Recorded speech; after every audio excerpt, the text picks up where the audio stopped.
Is your dog misbehaving? There's one man who can help with your problem pooch.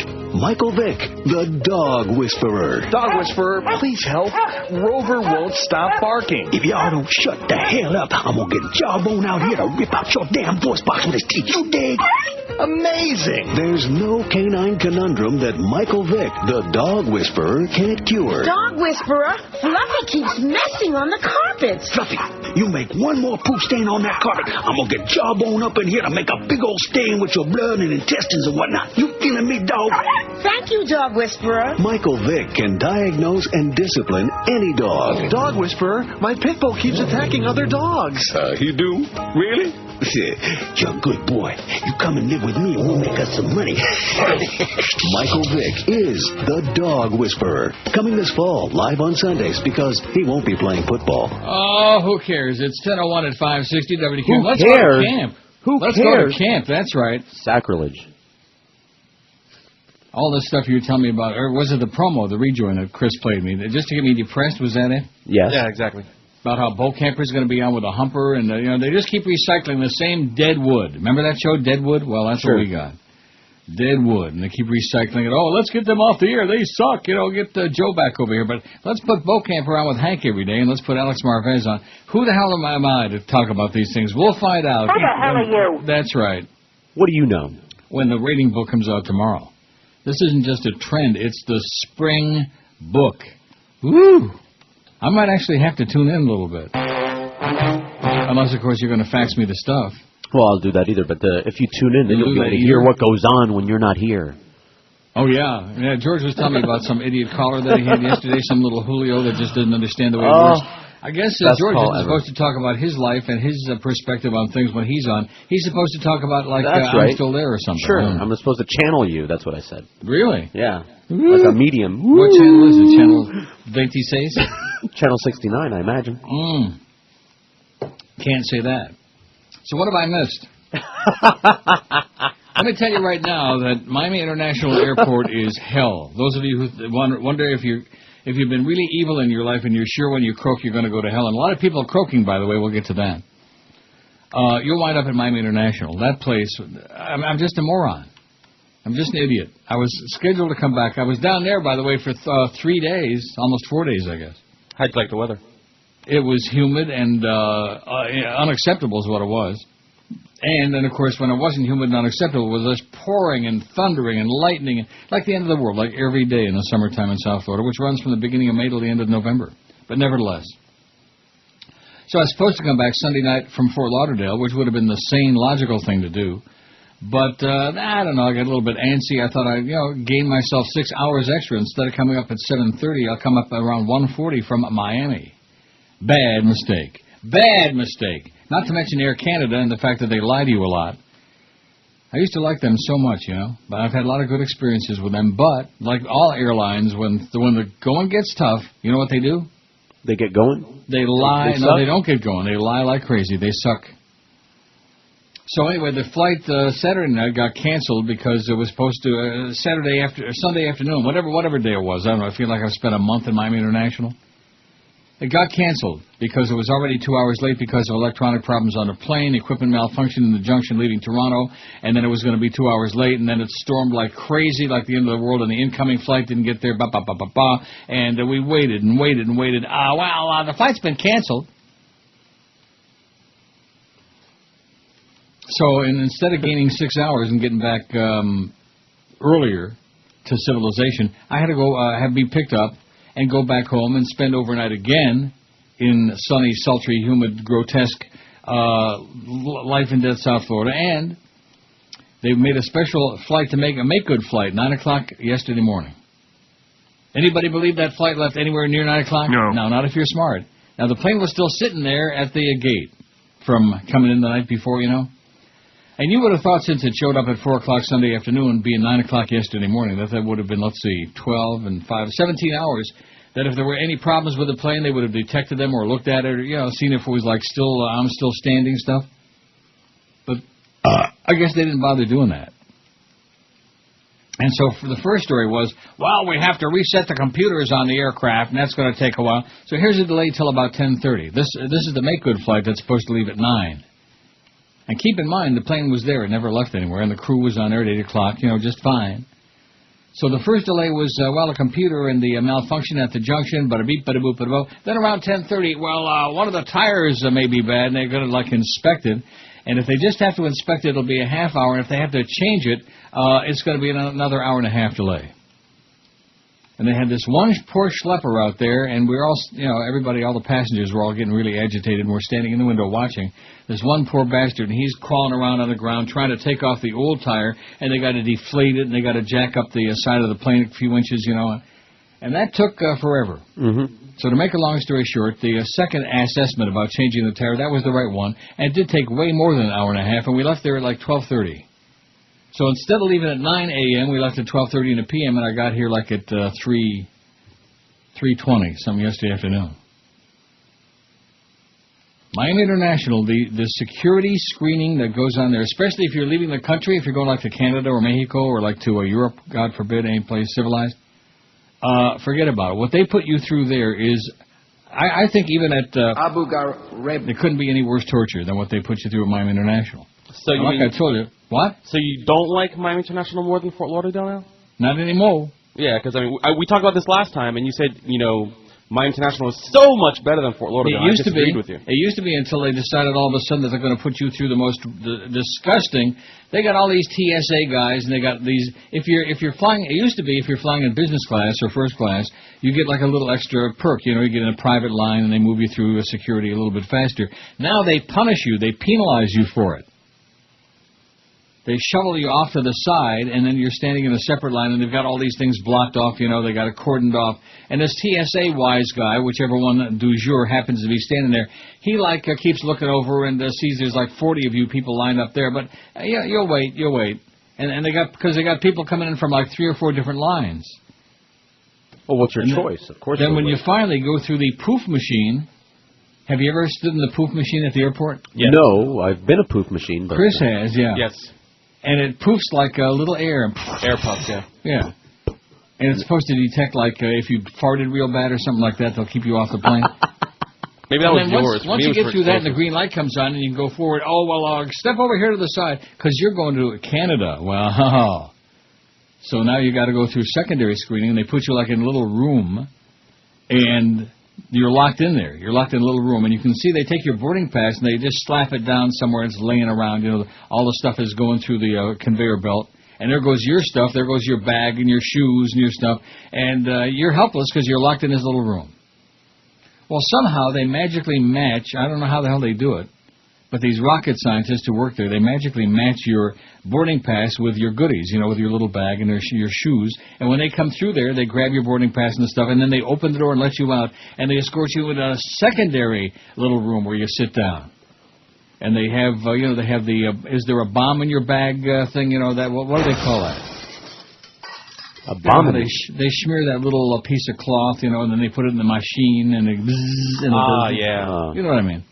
They're testing your molecules. Yeah, and they're testing your shoes, and they're sniffing them, which in my case, not a good idea because I don't wear socks. But anyway, yeah, after the one bitch, after she almost swooned from smelling my shoes, I think she said, okay, have a nice day. Get out of here. And I did. That place is just, it's unacceptable. I mean, Fort Lauderdale, Terminal 4, if you're going to anywhere abroad, is hopeless because it's too small. Oh, you'll be pleased to know that they gave everybody a free meal, though. I gave a voucher for a free meal yesterday morning, like at Burger King or Pizza Hut. I didn't take it, though. I was too pissed off. I'll pay for my own. What? How did you get there? Did you have a limo or something drive you? I had a friend take me. Okay, yeah. So, see, it's Miami International's even worse when you have to deal with the construction to get into the airport. Right, that's right. Oh, and that's one of the reasons it took so long to change the tire on the plane is because the truck that had the one tool that they need to, take the old tire off, it tried to come across Lejeune Road. They've got it all blocked off and closed off, so we had to go all the way around the perimeter of the airport, and it took them about 6 years to get there. Miami International Airport blows. Used to be pretty good. Used to be okay. I liked it. I enjoyed it. It was very comfortable. I knew my way around in there and yada, yada, yada. Now they make you go through practically a strip search. They make you go through hell just to get to your gate. And then, of course, when you get to the gate, forget about it because you ain't leaving on time anyway. I used to really enjoy traveling. I was like a big time, as you know, big time traveler. Now right. I like getting to where I'm going, just fine, But I don't like the actual travel part. I don't like the boarding process and the whole deal. It blows. It sucks. And I thought the people, and then they put these people up overnight. Thank God I have friends who come and pick me up and bring me home. That was good. But they put these people up overnight in a motel, and then, of course, yesterday morning, sitting there listening to the stories and the bitching and the belly aching, and deservedly so, and about, they gave them a $12 voucher for dinner. There's this old couple, fat old guy, made me look like Rumpelstiltskin, huge fat old guy and his wife, old bag, but nice people. And he's telling me how they gave him a $12 voucher, and even the soup and the salad was more than $12. And et cetera and so on. But nevertheless, and you know why they do it? Because they can. Because there's only a handful of airlines, and if you're going to go from point A to point B, you don't really have many choices, and that's just the way it is. You're not faxing me something now, are you? Yeah. Oh. Well, I sure hope it's about my life and not about yours. Well, you'll have to be stepping on your territory. Also, I noticed one thing that hasn't changed since I was gone for the 4-day weekend, and that is that the sales department still doesn't. Copy ain't us. No. Copy ain't us. We don't do it. We don't know from it. We don't want to be bothered by it. Stop belly aching, you old fag. And it ain't us. We got nothing to do with that. And they're doing a hell of a job of it. It says, third world. That's how you can describe Miami International. That's this fax. I had to pick my wife up there Saturday night when she was rerouted from Fort Lauderdale to MIA. Oh, what a fate worse than death. All roads leading to the airport are closed or under construction. That is correct. No flight arrival or departure info anywhere. Baggage claim carousel was built in 1911 and never updated. Awful, it says here. Awful. Not spelled correctly, but nevertheless, it's appropriate. Awful. Freaking bad. Grotesque. Unacceptable. Unbelievable. Bad. That's Miami International. I will not be flying out of there again anytime soon. Not that they need me, but I'm just telling you. They suck. 12 minutes after 10 at 560 WQAM. Happy Tuesday. It's el 31 de Julio. It's the last day of July. Tomorrow's el primero de Agosto, and it's the day of the book and the day of the jackal and whatever. He took some roids numerous times. Rectum. And when the press asks him, says he committed no crime. And his teammates, they hate his guts. He may be known for hitting the long ball, but he's a little nuts. And he's gonna hit more and more and more and more. He's home run champion, Barry Bonds. You parrot. And nobody likes him. What's he on? Absolutely. He's home run champion. He's home run champion. But no one is cheering, 'cause he's home run champion. I hate him. Of baseball. Must be a racial thing, although I still think Hank Aaron was pretty black. Maybe my memory's slipping, Maybe it's just a bad memory. Maybe you're colorblind. That could be it. Maybe I was back in the day when Hank Aaron was playing 100 years ago. 600 votes on today's poll already, by the way, Smarty Pants. See, if you'd be talking more about my life I know. to your perspective on stuff, like you're taking over. I wish I'd have heard that call, but not. I think you did a good job. Possibly the best ever, yeah. Really, the best ever? Well, great. there are so many to choose from. Well, I'll guarantee I won't top it with any calls today. You want to know why? I don't know, because you ain't taking any? That's a good guess. Well, let's see. Well, before we get to the poll stuff, I got so much stuff on all these dead people. Tom Snyder croaked, ho, ho, ho, ho, ho, ho. Yeah, he had that same fake laugh as Jolly Raleigh Joe, ho, ho, ho, ho. And he also, I'll say one thing about Tom Snyder. He was the first TV dude long before Gene Shalit and long before Andy Looney with the big, thick, bushy eyebrows.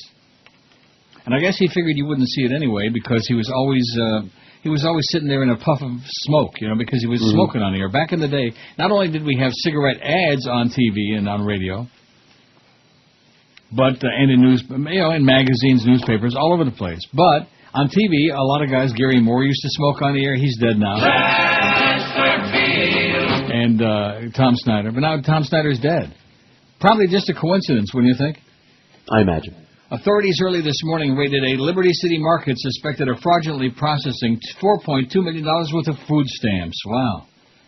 In all, 14 people arrested across South Florida, including 2 employees of Diamond's grocery store at 6600 Northwest 22th Avenue. I guess George ain't going to be shopping there no more. Not anymore, no. Mohammed Issa, don't tell me that's, let me guess, it's, what you call it? I forgot already. Well, you're what right. Is it? Howie's, yeah, I forgot. Well, out of sight, out of mind. I was down there for 3 or 4 days. A lot of stress. A lot of stress being there, and even much more stress trying to get the hell out of there. Don't go to South Florida, folks, if you're listening online somewhere outside of there, because once you get there, it's hard to get out. Mohammed Issa. Not Mohammed Atta, but Mohammed Issa. Issa what? Oh, a crook, evidently, alleged. Mohammed Issa, the store manager, will face charges of money laundering, organized scheme to defraud, and grand theft. The FDLE says the market allowed customers to redeem state-issued food stamp debit cards, but instead of food and diapers, the market owner gave the customers cash taken cut for themselves. A little piece for this one, a little piece for that one, etc. All for me! These are people who are stealing from taxpayers, it says, and from needy people who are suffering, said Amos Rojas Jr., the FDLE regional director.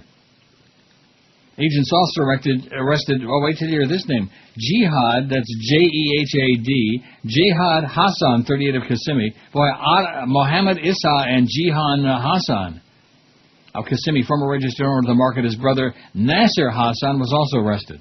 11 others, customers who should have bought food but instead got cash, were also cuffed this morning. State agents aided by FBI, Dade Police, at 6:01 a.m. barged into the 24-hour store formerly known as Gina's Supermarket. Agents say they're looking at food stamp claims between July of last year and March of this year, or July 2004 and March 2006. The investigation, known as Operation Cash and Carry, began in July of last year, a year ago, and they've been potchking around with it ever since.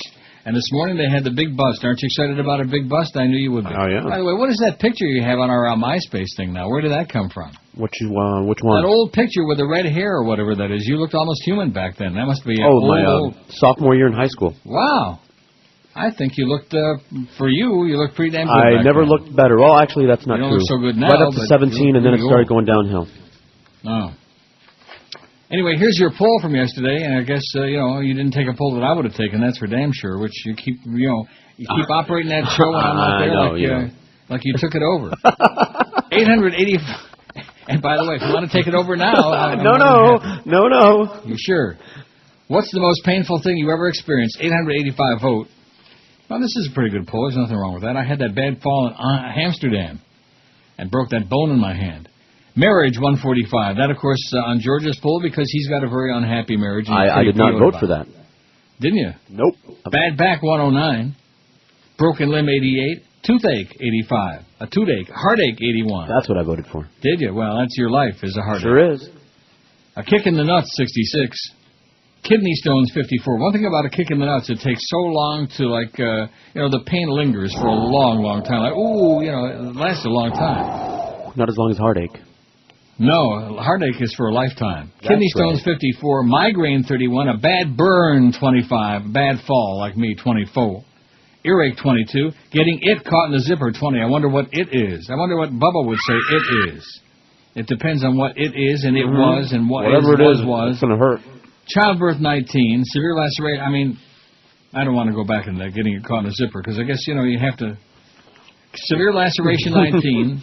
Speaking of that. Head injury, 15. Well, I guess if you got it caught in a zipper, you could have that kind of a head injury, too, depending on which head you're talking about. Shoulder dislocation, 14. Bad beating, 14. Oh, no. A severed limb, 10. A stubbed toe, 9. Now, I do that all the time. I don't know about you, but I'm a real klutz. All the time. And I'll, hit with my foot, the bottom, the side of the end of the table, or something. Oh, I always do that. Damn. If there's something I can walk into, I'll do it. There was 3 things I could have walked into the airport all over that weekend, and boy, I can't. Where the hell did they come from? Canada, they were good Canadian boys. Man, there was 3 of the finest looking people I've ever seen in my life, which almost made it worth having all that time to sit around and just get an eyeful. A big zit, 8. Blunt trauma, 8. Gunshot wound, 8. Animal attack, 4. Knife wound, 4. STD, 2. And a snake bite, solamente uno. I think we're snake-bitten here at QAM. We'll find out tomorrow when those ratings come out, and boy, that's going to be muy importante for you. By the way, I'm delighted that you got that $100 check that I promised you. I just mentioned that on the air. I'm delighted I got it, too. The audience doesn't think that I lie about those things. You got it yesterday? Mm-hmm. Because I mailed it from when I was down there, like I told you. Added a 0 to it? Yeah, I bet you did. That's what I put, all zeros on it, nonetheless. That was so that we could take good care of my friend, the professor, who had a nice lunch with me on Saturday at Il Molina. That's a great place, Il Molina's. And by, let's see, we met there at about 12-something, about noon. And by 1 o'clock, that place was jammed, full. Most restaurants in South Florida at lunchtime, kind of a smattering, but that place was full. And you want to know why? Because it's really, really good. I had the pasta fagioli. Of course. Zuppa, pasta fagioli. But nevertheless. And then let me tell you after the break about not your trip, but my trip to the Galleria Mall. I don't know whether it's because the town is all thinned out because it's the end of July or something, but man, I've never been in a mall. They might have just as well all closed down and sat around and put their heads in their hand and cried for an hour. And for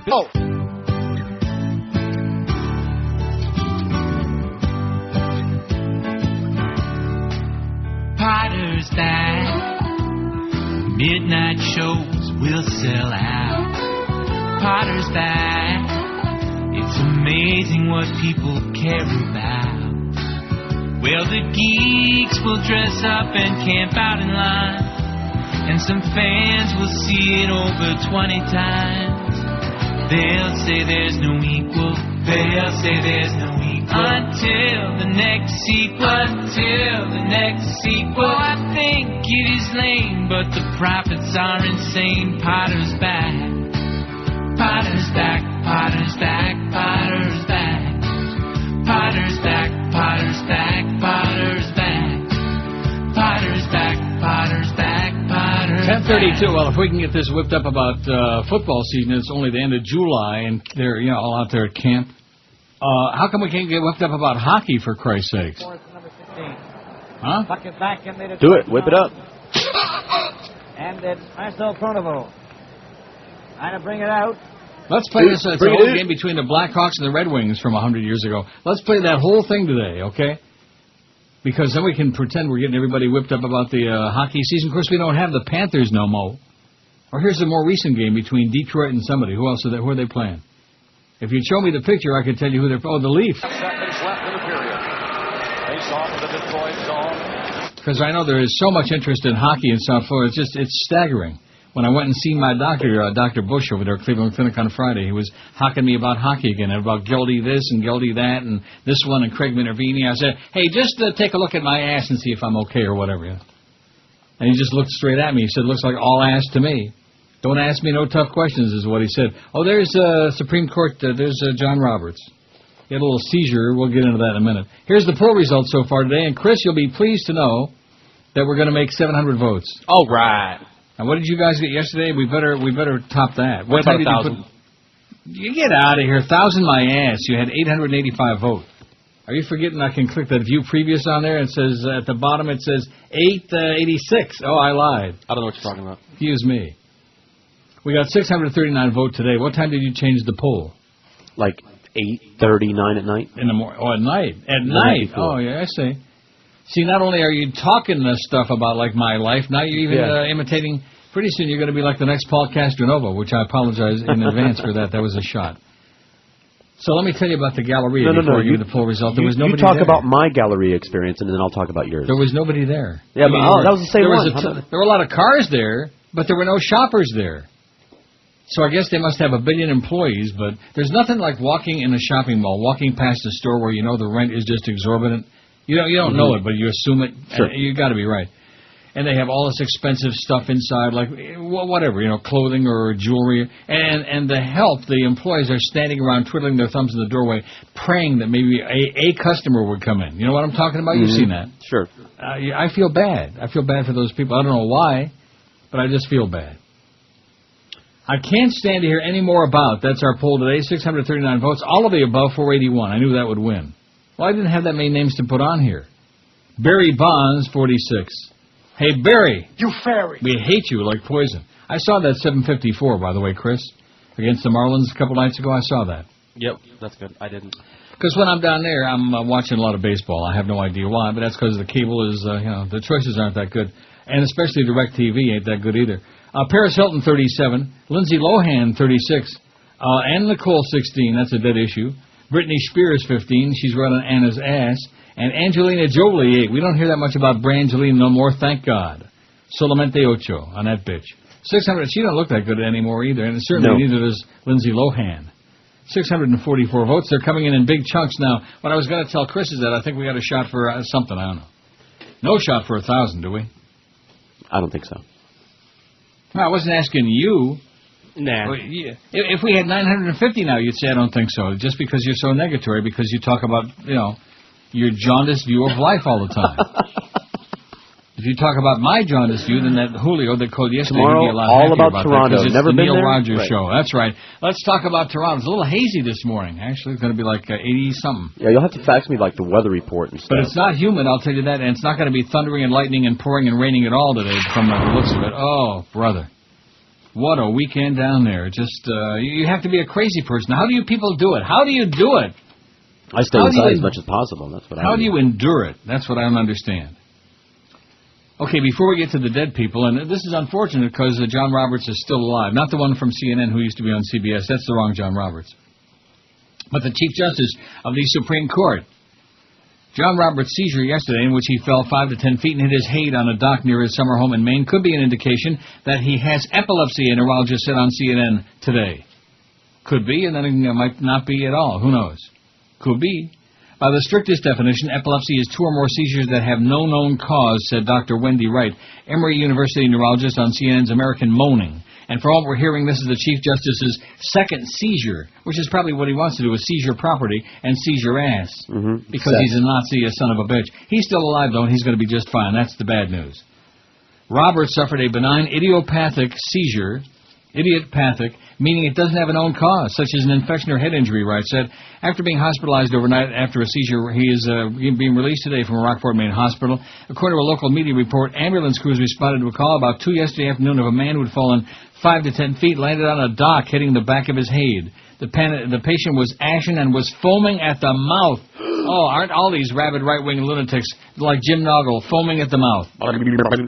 I noticed that Kenny Walker this morning was talking about another 3 or 4 weeks, whatever, about how they're going off the air, which they are. Well, let's get Joe Rose over there tomorrow, in time for the book. It's difficult to say whether he'll be diagnosed with epilepsy. Epilepsy, Wright said. Not Joe Rose, that's John Roberts. But now we know he's had another seizure, so perhaps he'll go on to be diagnosed with epilepsy. Roberts spent last night in the hospital after falling 5 to 10 feet, falling on a dock in Hupper Island, Maine, where he has his summer home. News reports indicate the seizure didn't cause him to lose consciousness. And he didn't die, which is very sad. Nazi son of a bitch. But anyway, don't be saying stuff like that. They'll come and drag your ass out of there. The RCMP will come on their mounted on their horse. They're mounting something. What? They have days. Did I mention don't go to Miami International Airport and please instead go to the Galleria? They need your help. They need your money. And, that's a mall that has got, it's not like the Sawgrass, which the Sawgrass, of course, is always jammed. I still don't understand why, because there's so many Brazilians. Yeah, I don't know. But unlike the Sawgrass, which doesn't have like a magnet store, I mean, the Galleria's they got Saks, they got Neiman Marcus, they got Macy's. Dillard's. They got every major chain. Shane. I don't know if they got a Burdines anymore. Isn't Dillard's Burdines? Yeah, I think so. Well, what kind of an answer is that? I think so. Well, I don't shop at that place really, so. Why not? Because I don't get paid that much. What, Dillard's? Dillard's isn't expensive. I guess it is overpriced, but it's good stuff. And then they got an Abercrombie and Bitch in there, which I've been raving about, the one here in the Eaton Center, and there was nobody in there. Not only weren't there any hot young people in there wandering around, schlepping around, showing off their goods, there was nobody in there. There were like 2 old farts in there. Nobody. Were you one of them? No, they were beside me. Not that old. 656 votes on the poll. We want to get 1,000 for Chris today to make him feel like a real, Yeah, exactly. If he can't get paid a decent wage, at least get him 1,000 votes. I'll take everybody should have an opinion on this, even if it's just all of the above. Aren't you proud of the fact that I dumped that I hate this poll thing? I'm sorry, that was disgusting. That was caving into a bunch of really negatory people, although I will say this, after spending 4 long, ponderous days down there, I can easily relate. Oh, God.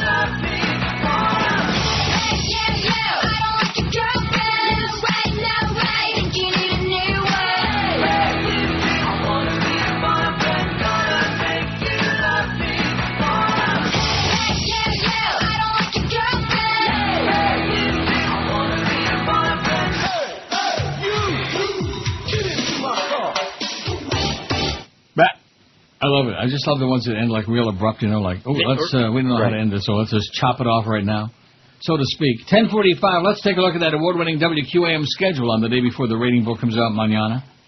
It's at 10 tomorrow morning, right? Okay, if you say so.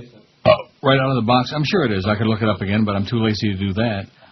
We got Mad Dog at 2. We got a regular schedule today, it looks like. The Humper and the Mad Dog together, 4 to 5. Then the Humper all by himself, 5 to 6:30. We were talking the other day at lunch, my friend and I, about Hank and what a miracle he is that he's still alive. Then we got Marlins on deck at 6:30. The Marlins host Colorado. The Rockies at 7:05 tonight. And then game night with Eddie K after the baseball game. I noticed the Marlins, no matter how many runs they score, no matter how much of a big lead, except they finally did win a game the other day, but generally speaking, they lose just about every day. Am I right, Chris, or what? Correct. That is correct. No matter how big of a lead they got, just stay tuned because it ain't over till it's over and they lose. You're so negative. No, I'm just telling you what I've seen. I've seen it. A BP refinery in Indiana will be allowed to continue to dump mercury into Lake Michigan under a permit issued by the Indiana Department of Environmental Management. This is good, okay? All you Indiana people, when you go back home to Indiana and you find out that your kids' eyes are bulging out of their head like a bullfrog, that's because there's mercury in the water. Oh, in Lake Michigan. Well, all you people in Chicago, like I said, good luck to you. The permit exempts the BP plant at Whiting, Indiana, 3 miles southeast of Chicago, from a 95 federal regulation limiting mercury discharges into the Great Lakes to 1.3 ounces a year. The BP plant reported releasing 3 pounds of mercury through surface water discharges each year from 2002 to 2005.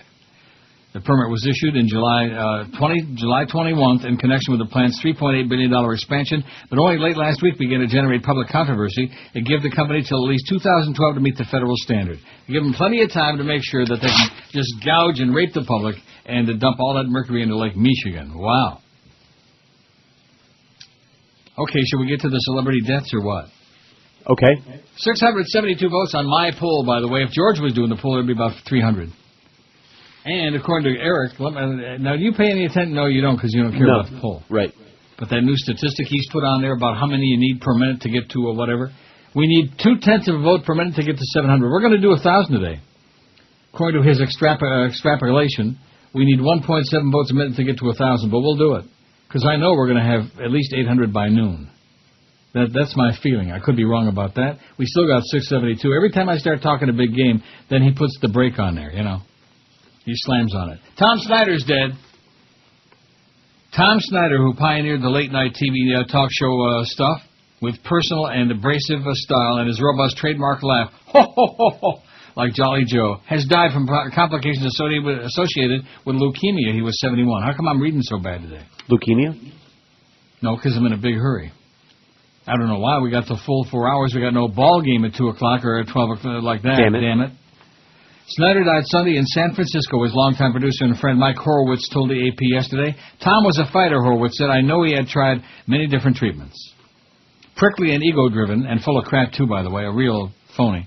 Snyder conducted numerous memorable interviews as host of NBC's Tomorrow, which followed Johnny Carson's Tonight Show from 73 to 82. A signature was the constant billowing of cigarette smoke around his head.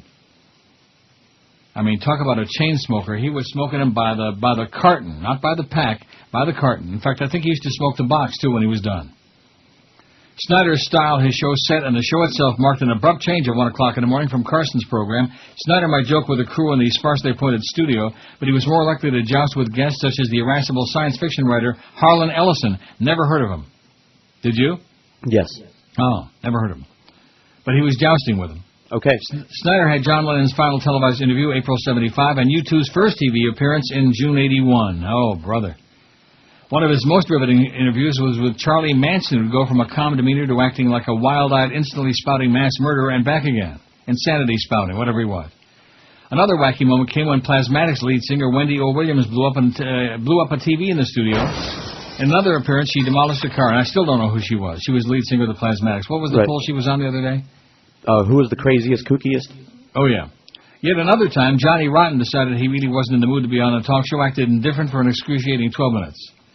In 1982, the show was canceled after a messy attempt to make it into a talk variety show called Tomorrow Coast to Coast. It had a live audience and co-hosted Rona Barrett, all of which Snyder clearly disdained. Rona Barrett. Oh, feh. The time slot was taken over by a hot young comedian named David Letterman. Born in Milwaukee, Snyder began his career as a radio reporter in his hometown in the 60s, then moved into local TV, anchoring newscasts in Philadelphia, New York, and L.A. before moving to late night. And like I told you before, he was the first guy on TV with balls enough to have big, ugly, bushy eyebrows before, what's the guy's name, Gene Shalit and Andy Looney. He loved the broadcast business, said Marcia Rose Shestak, I'm sorry. See, I made that very difficult. Marcia Rose, all one name, who anchored noontime newscasts with Snyder at KYW-TV in Philly in the 60s. He was very surprising and very irreverent, not at all a typical newscaster. He returned to local anchoring in New York after Tomorrow left the air and eventually hosted an ABC radio talk show before easing back onto TV on CNBC. And now he won't be on TV no more because he's dead. Tom Snyder. It's one of those things when you don't hear about somebody for a long time and then all of a sudden, oh, yeah, he's dead. You know what I mean? Right. That'll happen with me someday. You won't hear about my ass for a long time now. Oh, guess what? He's dead. Oh, good. Let's go to the reading of the will. You never know. There might be, who knows what could be in there. I might just forget about it. Not. I can't stand to hear any more about it. We have 677 votes. Boy, if we can make 1,000 today, I'm going to feel like the book tomorrow might be okay. Do you have any feeling about it? It's going to be better than the previous one. That's not. If we had a 0, it would be better than the last one. The last one was embarrassing, humiliating, and degrading. And mostly because Jolly Joe don't know his ass from your elbow. And believe me, that's a lot of ass. 677 votes on our poll today, and here it is. I can't stand to hear no more about all of the above, 511, we've only got like 6 names on there. Did I leave anybody off who's like being discussed over everything on TV these days? Not that I can see. No. Barry Bonds, 46. See, other than all of the above, the individual votes is not that sparse. It's really sparse. It's like Chris's paycheck. Barry Bonds, 46. Lindsay Lohan, 38. Paris Hilton, 37. Anna Nicole, 18. That's all kind of cooled off, like the body. Britney Spears, 17. And Angelina Jolie, solamente 10. Soltanto 10. Only 10. Out of 677 votes. Oh, guess who else died? And George doesn't have any idea who this is. That's why Chris and I can laugh at you, you know. He was a very important guy. Bill Walsh is dead. Yeah, you're laughing at me. Yeah. I'm going to put more hockey back on if you don't cut the crap. Do it. I double dog dare you. I'm going to get Rimmer on the phone.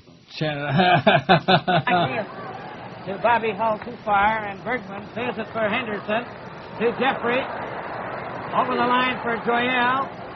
That game is 400 years old. And he just took a big chance jumping off the line, but it paid off, and he scored to tie it.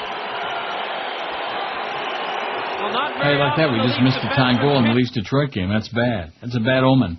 It means we better get back to the stuff you care about. So it means you got to do the show.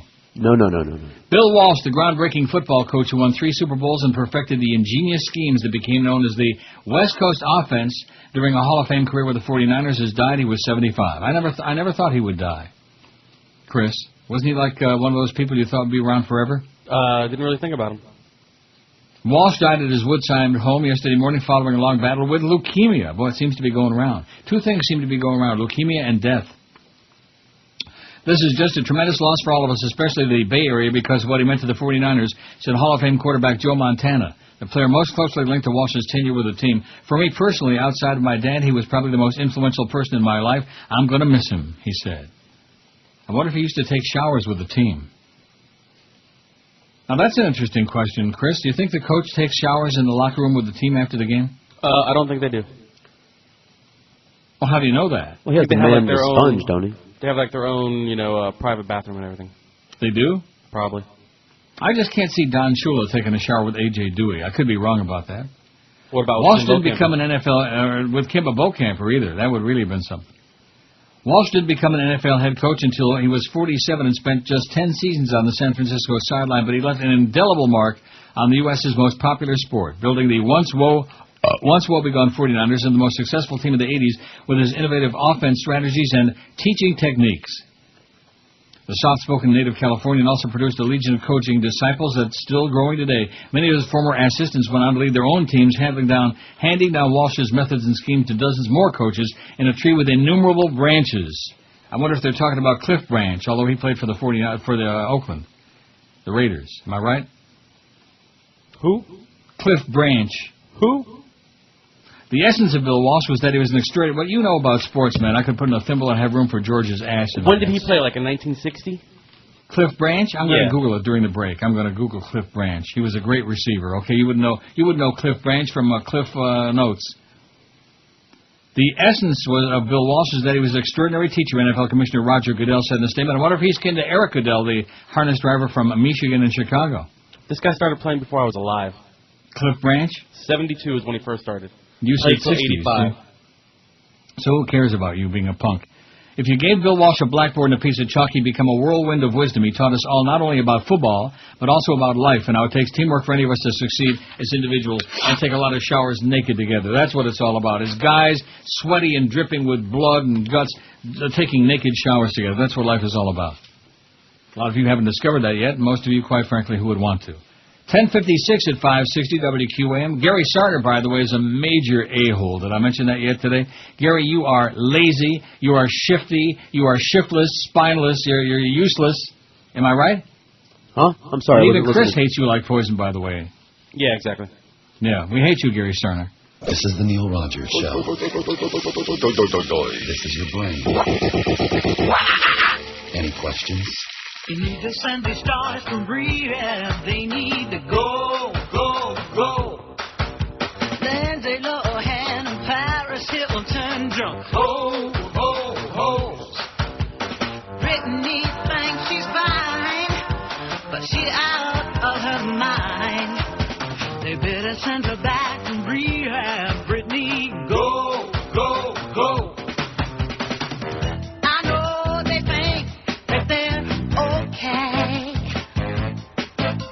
But they need 28 more days. 'Cause they're right back in the clubs. What did they learn from their hospital stay? I am so surprised that none of these chicks have died. They need to send these stars from rehab. They need to go, go, go. Al Gore's own son has now become one. Gotta go, go, go. They say that they're fine, but you know it's one big lie. They better send the stars from rehab. They better go, go, go. 11:02 at 560 WQAM. But by the way, just a little update for you South Florida drivers out there. Your driving still sucks. Every time I come back to town for a couple of days, it's like, well, yeah, and that's just my stupidity. Why, if you're gone for a couple of months, well, why is anything going to change? Are people all of a sudden going to become good drivers overnight? No. Some miracle? I think it got worse. No. It did get worse. Much worse. And just when you think it can't get any worse, it is. Guess who else died? Boy, they die in clumps, in chunks. The film community suffered the loss of a great legend yesterday, the Swedish writer-director Ingmar Bergman. Master of modern cinema, known for his cult following in such genre-defining films as The Seventh Seal, Wild Strawberries, and Persona, died at his home on the Swedish islet of Faro yesterday.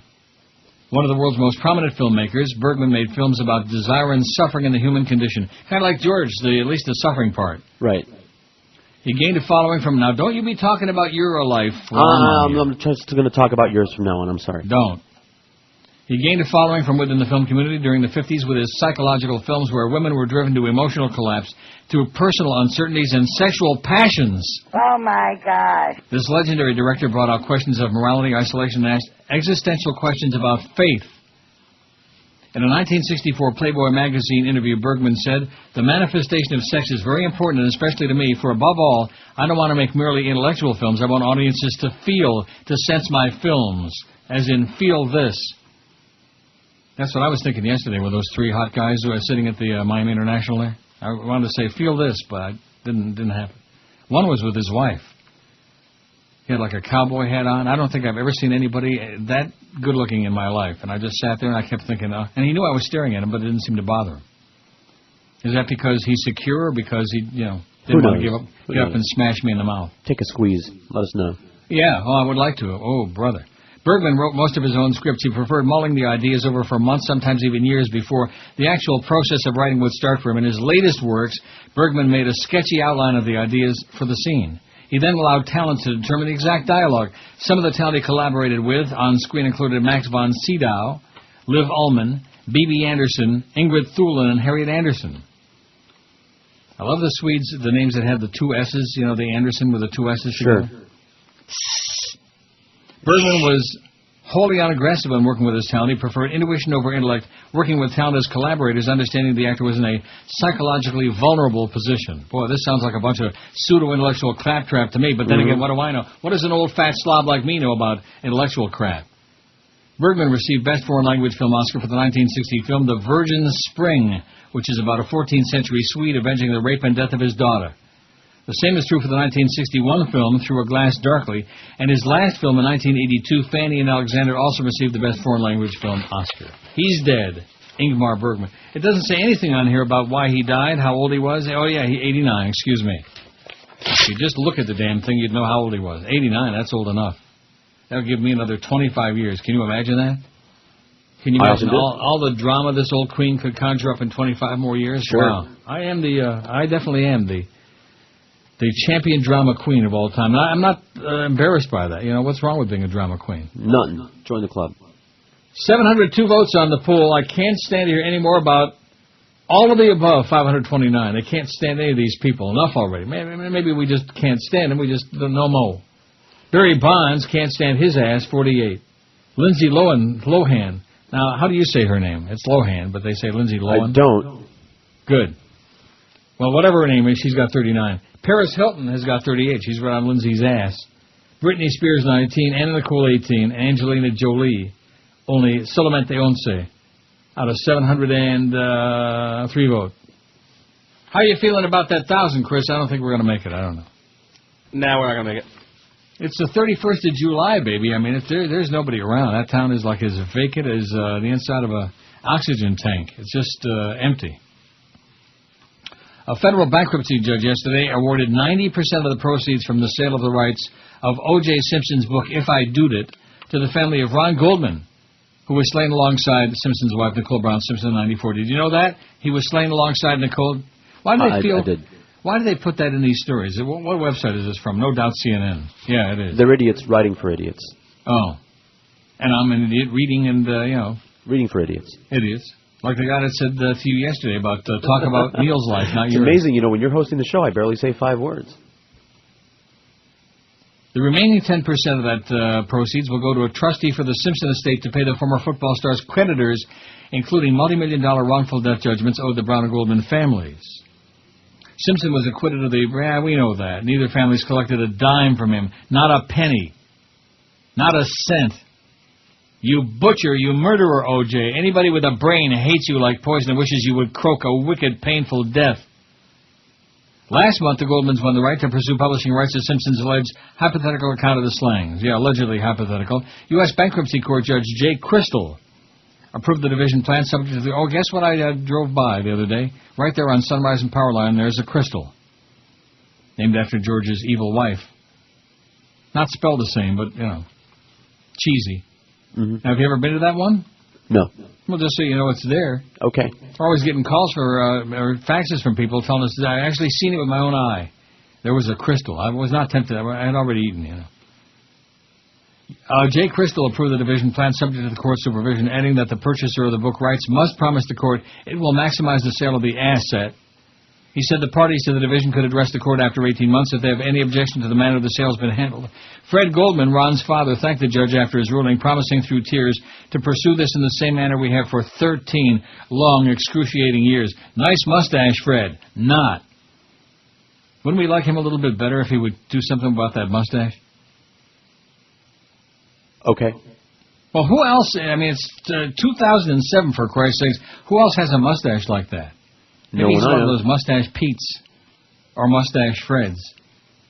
Despite taking 90% of the proceeds of the sale of the book rights, Goldman's $38 million judgment against Simpson still stands. He agreed, however, to drop his claim to the bottom of the list, meaning other creditors will be paid before he is.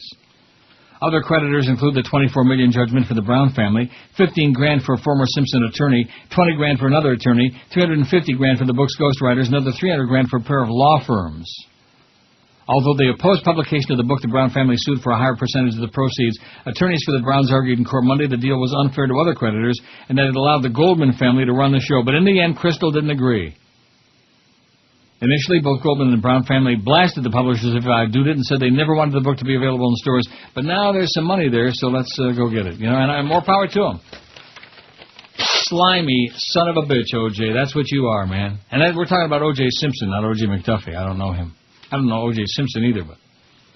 Because I don't want Camper to come on here. Yo, why not come down here? You were just here. Say it to his face. Say it to his face. I double dare you. Say it to his face. Ho, ho, ho. That's the situation. He's really something. Kimba. You know who I'm talking about? Me, Kimba. 709 votes on our world-famous pool. I don't know. I don't know whether it's going to be fish or fowl today. Foul. Oh, speaking of foul, Michael Vick. They don't come right on the heels of the O.J. story. I think that's a perfect exactor. One of Michael Vick's co-defendants pleaded guilty yesterday to his role in a dogfighting conspiracy he said was financed almost entirely by the Atlanta Falcons quarterback. Michael Vick makes me sick. He's a real... As part of the plea agreement, Tony Taylor pledged to fully cooperate with the government in its prosecution of Vick and two other men accused of running an interstate dogfighting enterprise known as Bad News Kennels on Vick's property in rural Surrey County, Virginia. That's Bad News, N-E-W-Z, Kennels. Isn't that cute? Sure. You know what they were? Bad News? That's it. The Bad News Kennels operation and gambling monies were almost exclusively funded by Vick, a summary of facts supporting the plea agreement and signed by Taylor B. Sand. The plea deal requires Taylor to testify against Vick, and his two remaining co-defendants have called upon to do so. Taylor cannot get a stiffer sentence or face any new charges based on any new information he provides, according to terms of the agreement. Additional charges are possible, however, against Vick and the other two. Federal prosecutors have said a superseding indictment will be issued in August. Vick's lead attorney, Billy Martin, didn't immediately return a phone message. Remember Billy Martin, Chris? No, you don't. Yeah, I remember him. Oh, well, good. Hey, Billy. He would have liked Lindsay Lohan. A couple of cheap drunks. Taylor, 34 of Hampton, pleaded guilty to conspiracy to travel in interstate commerce in aid of unlawful activities and conspiring to sponsor a dog in an animal fighting venture. Vick pleaded not guilty to the same charges last week and said in a written statement that he looked forward to clearing his good name. Oh, yeah. He also pleaded with the public to resist a rush to judgment. The gruesome details outlined in the July 17th indictment have fueled public protests against Vick and prompted the suspension of some of his lucrative endorsement deals. Also, NFL Commissioner Roger Goodell has barred Vick from the Falcons training camp. Oh, it's training camp time. Let's go to camp, like Kenny said this morning. We're going over to camp. You know what that really means when somebody says, I'm going over to training camp? I have no line. That's right. I mean, if that's how you were going to spend your day today, wouldn't you just blow your brains out? I think they have to. I mean, we're running those promos all the time. See, this isn't just the Dolphin station anymore. This is a Dolphin neurotic station now that we got the broadcast back. I think it's in the contract that we have to be, obsessed and, to a degree of sickness and insanity. I think it's natural. I think they do it out of love and pleasure. Out of love. Sure. Pure love. And, like I said, sickness and ignorance. 713 votes on the pool. Boy, it's creeping. 715. There's a couple there, a couple over here. I don't think we're going to make it 2 days. Welcome back to the Westminster Kennel Club Dog Show. I'm Kenneth Fields, along with my new co-host, NFL quarterback Michael Vick. Hey, what up, people? Number 7 in the house. Entering the arena now is the ever-popular toy class. First up is the Maltese. How adorable. Michael. What the hell is that? Do that dog have a bow up on his head? Damn. Indeed. Prediction? I predict that dog gonna get his ass kicked. Interesting. Next is the toy poodle. Spunky and full of life. Yeah, it might be full of life right now, but after one of my dogs get hold of it, it's gonna go from a poodle to a pile of Shih Tzu. Up top! Yeah. Let's move on, shall we? Hell yeah, let's do this. I got 500 on the toy poodle. Lay your money down, Kenny. We must take a quick break. We'll be back after these messages. Yeah, that's a good idea. No evidence that way. You my boy, Kenny. Hell yeah, up top. Yeah, 11:18 at 560. Well, a couple of more deaths I forgot about. Bill Robinson. I bet you Chris don't know who that is. Bill Robinson, hitting coach? Well, that part is true. He played for the Pittsburgh 1979 World Series championship team, Pirates, and was the hitting coach for the Marlins 2003 World Champions. He died Sunday. He was 64. Robinson was working as the minor league hitting coordinator, was in Vegas to visit the Dodgers AAA team, was supposed to meet Deshaun Watson to drive to the ballpark, Dodger Director of Player Development, but Robinson failed to show up at the appointed time, was found dead in his hotel room. The official cause of death is still pending. How do you like that? Poor guy. And here's another one. Lawton Williams, who wrote the 57-hit Fraulein, recorded by Bobby Helms, has died in Fort Worth, Texas. He had just turned 85. It's one of those birthday deals, you know. Just had a birthday, and oop, I don't think he died on his birthday, but whatever. Williams also wrote Geisha Girl, recorded by Hank Lachlan in 57. Is that Geisha or Geisha? Geisha? Geisha. Geisha. How is it? Geisha. And Color of the Blues, recorded by George Jones in 58. Geisha. I say Geisha. He recorded himself in the early 60s for Mercury and RCA. His Anywhere There's People was a hit in 61. He was always very, very nice and a real talent, Jones told the Tennessean. He was a native of Troy, Tennessee. He died Thursday of respiratory failure. He was almost 85. He would just get an idea about something, then write a song around the idea, daughter Janet Steen told the newspaper. I wonder if she's kin to Alex Steen, the hockey player for the Leafs, number 10. Of course, he's from Sweden, and I kind of doubt that she... But anyway... A lot of people dying, man. It's going around like crazy. You folks who are still alive, you better enjoy what time you got. That's my advice to you. Enjoy it right now. Don't be putting it off, man. In fact, I'm going to go out right now and enjoy my life today. See ya. Hey, now. Well, I'm enjoying this kind of. It's okay. 732 votes. I think it's going to be a real nail biter around that 1,000 today. I don't see how the hell we could do it. On El 31 de Julio. See? All the Julios all the time. And tomorrow being El Primero de Agosto, that's like a big, big day. I don't know why, but is it? It's ratings day. Yeah, sure. So let's hope the numbers are big. We don't care whether it's a big day or not, just the numbers are really big. Big enough to create like a little bonus money there for some of us, like Chris. I bet you Chris has got a big bonus deal written into his contract. What's a contract? A former Los Angeles area Roman Catholic priest was arrested today on suspicion of sexually molesting a child from Guardian Angel Parish between 1988 and 91. What's the name of that place where that is? What? I don't know where it is. It's here in the story again. Pacoima. Pacoima. All right. Am I saying that right? I don't know. I never heard of that. Me either. Prosecutors say George Miller, 69, met the boy when he was 5, befriended his mother, allegedly molested him before he turned 14 during overnight trips. Miller was taken into custody in his Oxnard, California home and being held in lieu of $600,000 bail.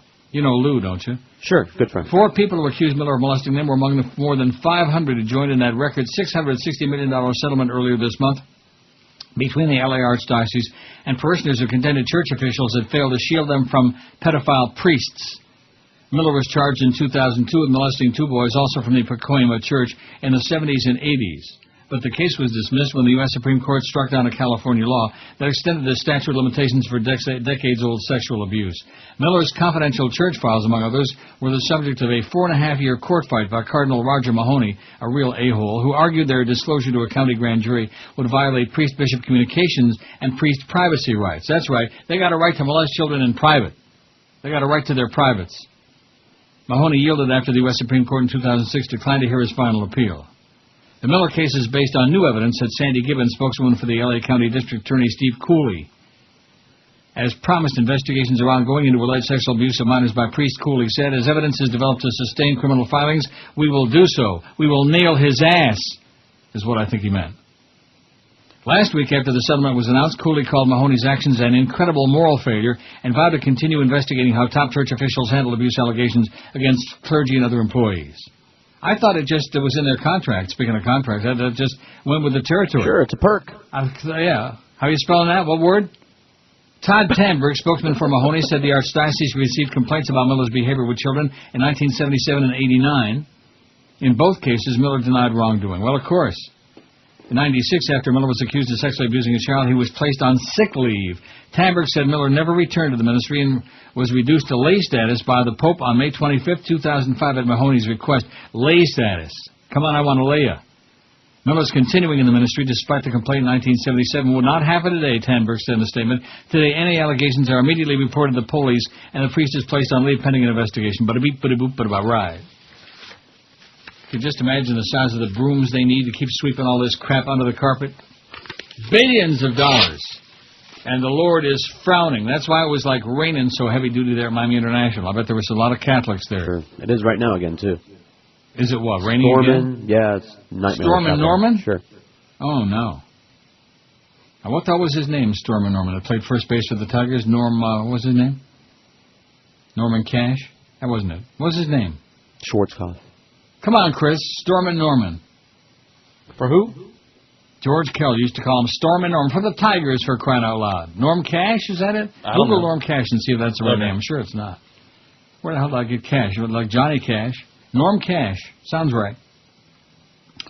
An undercover San Luis Obispo County Sheriff's deputy, speaking of California, last week arrested the Reverend Geronimo Enrique Cuevas, 52, for lewd conduct. What? Norm Cash. Yeah, that's him, right? Dead. Oh, no. Oh, my gosh. I'm dying over here. Stormin' Norman is dead. What about George Kell? Is he dead? Look him up. George who? Kell. He former third baseman 100 years ago. And then a really bad broadcaster for the Tigers. He was like Ernie Harwell's. He did a couple innings. You know, he's terrible. George Kell. Well, if Rocky can get a hold of one now and we can get 14 guys on base, the Tigers got a chance to get back. If Stormin' Norman can hit one. I think he's still alive. Oh, no. See, Norm Cash is dead, but George Kell is still alive. He killed me. Last Wednesday, let's see, undercover deputies were stationed at Pirates Cove south of San Luis Obispo because the area's got a history of sexual solicitation problems like Fort Lauderdale. I wonder what Jim Dogger will think about that. Hey, Jimmy! You fairy! Last Wednesday, Cuevas allegedly grabbed the crotch area of a male undercover officer. The priest was arrested and booked on 2 misdemeanor charges, suspicion of sexual battery and soliciting a lewd act. He grabbed his crotch, which I would have loved to have done. He grabbed the area. That's a big crotch area, right. Well, anywhere from like the navel to his knee. When arrested, Cuevas told deputies that he was from Vegas unemployed. Though he owns an apartment in Vegas, Cuevas was associate pastor at St. Joseph's Catholic Church in Napomo and previously was pastor of St. Mary of the Nativity Church in East Salinas. The Diocese of Monterey issued a statement on July 20th saying that Bishop Richard Garcia has placed Cuevas on administrative leave and removed his faculties pending outcome of the criminal investigation. What does that mean, removed his faculties? I don't know. He went in there and took them out. Wow. According to a June 2001 San Francisco Faith article, Cuevas identified himself as a Venezuelan and pastor of St. Mary's Church in Salinas. According to the story, Cuevas was dressed in civilian clothing. He said he visits the Sacrament of Reconciliation about once a month. I talk every week about it from the pulpit. He said we have confessions every weekend, and from 4 to 6, sometimes we go till 8 or 8:30 at night. He said, not many people come to the Sacrament of Reconciliation compared to the number of Catholics. I think the people in American society have washed away their feeling of sinfulness, that nothing is sinful now. People in this country tend to minimize their sense of sinfulness. They think nothing is a sin. Well, Father, sounds to me you got like something on your hands, or is it in your hand? A lollipop, little boy?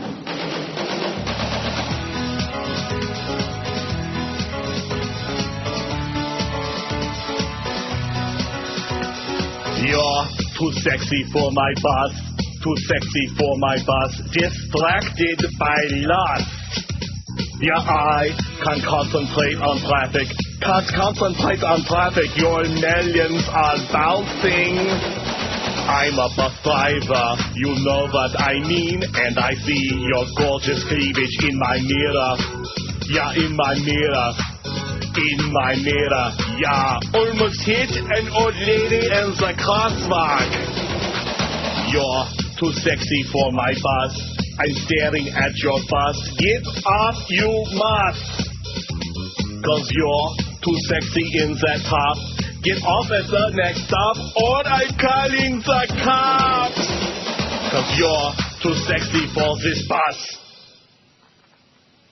I just left it pretty positive. I like the way those, like I said, the ones that end like real cool. Pull like the rug that. out from under you. Leaves me cool, yeah. 11:32 at 560 WQAM. We got the Mad Dog coming along at 2 o'clock. And, of course, we're just biding our time until Joe Rose comes back to QM. That's the rumor around town. Now, are we saying it like it's a fact, or is it just, what? I'm not saying it at all. Well, why not? Because I don't know what's going on. What do you got Nobody told against me nothing. Big Head? What do you got against him? Nothing. I love Joe Rose. I don't know nothing, though. Nobody's told me anything. Well, he's coming back is what I'm hearing. If you go out on the streets here, they're all saying, oh, you know, Joe Rose with the big head, he's coming back to QM on September 3rd or something like that. I don't know. That's the rumor. Because we know one thing, Kenny and Bo ain't going to hear them no mo after whatever that date is. Yeah. No mo. 761 votes on the poll. There's no point in giving a result because all of the above is winning hands down your pants. 75.2%, all of the above. Oh, there's Justice Roberts. He just, look at that. Physiological cause. He just walked out of the hospital moments ago. He's been released, and that's the bad news. He's still alive. He's still right-wing. He's still a Nazi bastard. You know, there was a time when wearing sunglasses would have been seen as too cool for school. But for pupils at a pioneering primary in Australia, they're now a compulsory part of the uniform. How do you like that? Wouldn't you have loved to wear shades to school? You know it. The move is aimed at protecting young eyes from the sun's dangerous ultraviolet rays, and education authorities say they were considering adopting the plan at all state schools in Australia, down under. The headmaster of Sydney's Arncliffe Public School, where sunglasses are now compulsory for children from kindergarten through year 6, said they had no problems wearing the glasses in the playground. The sunnies, as they're called in Australia, would soon become routine for the pupils, Stephen Vrackas told commercial radio. The sunnies. You know, the Australians, the Brits, it's all the same crowd. So they have these stupid expressions they have for everything. The sunnies. Like the, what do they call the newspapers? The, Rags? No. Oh, that's something else. Oh. The Education Minister of New South Wales, state of which Sydney is the capital, said the government would consider making sunglasses compulsory in all public school playgrounds. Then, of course, the kids are going to get into big fistfights because it all depends on who's got the most expensive and the most fashionable designer sunglasses. It is conceivable that in certain environments it might be appropriate to wear sunglasses when they're playing in the sun, John Della Bosca told reporters. Excessive exposure to the sun's ultraviolet rays. So Norman Cash is dead. Storm and Norman. On that great Tiger team from 60, what was it? I don't know, 61 maybe? I don't know what a year it was. 67? Who knows? Rocky Colavito? Dick McAuliffe? Chris, did you know Dick McAuliffe? No. Excessive exposure to the sun's ultraviolet rays, also blamed for skin cancers, can also lead to cataracts, experts say. A specialist at Sydney Eye Hospital told the National News Agency that wraparound glasses were best for eye protection, and kids should be encouraged to wear them from the age of 3 or 4. Sunglasses are especially important in summer when ultraviolet ray exposure is up to 5 times higher than in winter, he'd be saying. Got a fax back here from George. It's from, it says, George Kell is still dead. Oh, good. Ernie Harwell's still alive, and that's what Steve said. Oh, Steve from the Pain Institute. I know Steve. How's it going, Steve? So that's the good news, is that Ernie Harwell, actually, they bring him on once in a while. John was telling me this the other day on the Tiger telecast area, every once in a blue moon, and they bring Ernie on. He does, an inning or something like that. Ernie just turned 145. He still can't find his teeth, but boy, he's good, Ernie Harwell. George likes him. Oh, yeah. Not as much as Rich Waltz, though, by the way. Oh. That kid's got to have naked pictures. Oh, well, I'm telling you, the faxes are just pouring in, man. If the votes were pouring in as fast as the faxes are, we'd have 1,500 votes today. 764. We need lots more. Oh, look at that bridge collapse there in Oroville, about 90 miles south of Sacramento, and a whole bunch of cars trapped under it, under that collapsed bridge in Oroville, California. A lot of news about California today, and it's all bad. 764 on our poll. If we can get up to 800 by noon, confidence will be extraordinarily mediocre. I mean, if it wasn't this time of the year. You know what I'm saying? What are you saying? I'm saying we're dealing with a, an empty deck. I know. Like they do all the time across the street. Don't tell Joel Feinberg, though, because he's very emotional. He'll sit on the corner there and cry. He'll go right over there to Chuck Sub Center. He'll sit there, put his head in his hands, and cry. Oh, gee, said Joe Rose doesn't care about me. Screw you, Joe. Any adult that would go to the trouble of putting that ban sign over Joe's picture on their website, any adult like that is obviously not an adult. He's an emotional cripple. Oh, and dolphins don't care about my business. Ah. Go have a good cry, Joel, you idiot, you... You fairy. For the second straight day, a man at the cloth has been accused of a terrible crime involving children. Oh, this is a Canadian story. That's why it sounds so goody two-shoes like that, the way it's written. It's from citynews.ca. Toronto police have arrested a reverend who represents the St. Andrew's Parish of the Ontario Old Roman Catholic Church after allegedly discovering kidney porn in his possession. Cops contend they found a series of disturbing videos and pictures involving youngsters at 65-year-old Frederick Dunleavy's Bleecker Street residence last Thursday. Members of the Toronto Police Service received information that Frederick Dunleavy was in possession of kiddie porn, relates Detective Amy Berknes. That's the Dutch name, BJ or some kind of Swedish. Who knows? Further to this allegation, will commence an investigation. They aren't saying yet how Dunleavy came to their attention, but they're concerned about what they claim to have found in his home. During the search warrant, videos and still images of child pornography were seized. The children in the images range in age from 5 to 17. St. Andrew's Parish, which has no affiliation with the Roman Catholic Church, is dedicated to helping the poor, the disabled, and the homeless, and is celebrating its 50th anniversary in the city of Toronto this year. Neighbors of the religious figure are shocked to hear he's been detained. He looked like a quiet guy, relates Stan Evans. I mean, you'd never think he'd allegedly do that. And a reverend? That's not good, you know, it says. That's not good. Oh, he thought it was good. Oh, God, that's good. Callie Specht is sick of hearing about these kinds of stories. Yet another clergyman's been arrested for child porn, she retorts. This is getting ridiculous. It's getting ridiculous. And a guy in his position can't afford to be made to look... Ridiculous? Ridiculous. Just guessing. Dunleavy and his congregation rent out the chapel of a Bloor and Sherbourne Street church, but a volunteer says he left the building 6 months ago. In the meantime, cops are interested in finding out if this is an isolated incident or if there are victims who may have more information to tell them. Dunleavy's scheduled to appear at the College Park Courts. What is this story from? On March the 20th? Boy, they must be really backed up, but the story is from July 20th this year. His arrest follows last Thursday's arrest of an 89-year-old priest for a historic sex assault. Vernon Larther Hurtle, who's still actively involved with the Baptist Church, is accused of repeatedly attacking a young girl when she had contact with him between 87 and 90. Her court date is yet to be announced. I guess they have a big hurdle to clear there, eh? So that's a Canadian story. California, it's all over the place. All these perverted priests preying on your children. Let us pray, and they sure do. So what's the deal now on this poll thing? What about it?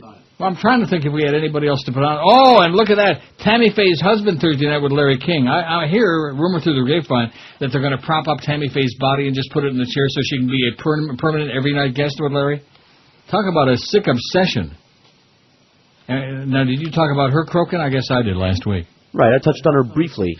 You touched on that? I wouldn't touch on her, period. I poked her with a stick. Oh, my God, to see if she's still moving. The media is sick and needs help badly. Wow. Tammy Faye Mishner on Larry King again tonight. She's propped up in the chair. She weighs 4 ounces. I mean, she damn near died on the air. I think that's what they were looking for, you know? They wanted her to whisper out. I'm dying over here. 772 on the poll. We're going to be really, I think, over 800 by top of the hour, by noon. By noonish. But if Chris would come up with at least one more name on the poll of somebody that they're just talking about way too much, one of these tabloid paparazzi followed. Who am I leaving off? It's got to be somebody. No? Not that I can think of. Michael Vick. Michael Vick. See how difficult that was? Get it on there right away. That's an excellent choice. Michael Vick makes me sick if I hear one more word about Michael Vick. It's like that thing about the humper. Where's that drop in? If I hear one more, I'll find it. Oh, here it is. Oh, my God. If you play Hank Goldberg again, I'm going to fucking throw up. Yeah, well, that, you know. Kind of like that. Only without the humper. Humper will be on this afternoon, by the way. He's going to be on that power hour between 4 and 5 with the Mad Dog, and then all by himself, 5 to 6:30, with an oxygen tank sitting by. How does he stay alive? Seriously. I don't know. I'm jealous. Howard David's a bitch.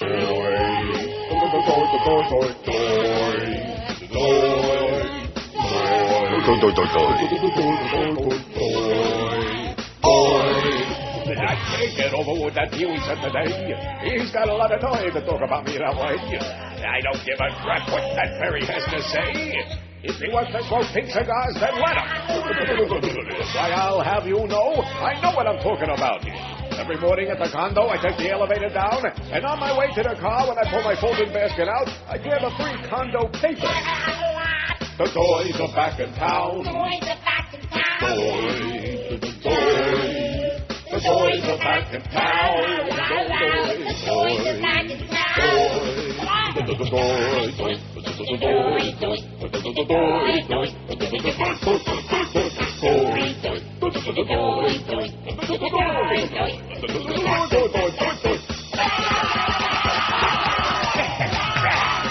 I said the toys are back in town.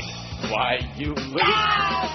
I'm the god of all you sport old fools. I know everything that's going on in that news. Why, I even know all the new Mahjong rules. I'm hip to the jive, Daddy-O. Too bad they're going down today. It's a better show when I take your place. I know I ain't no Ed Hoyle-He, but when they drop, my voice will change. You little smoothie.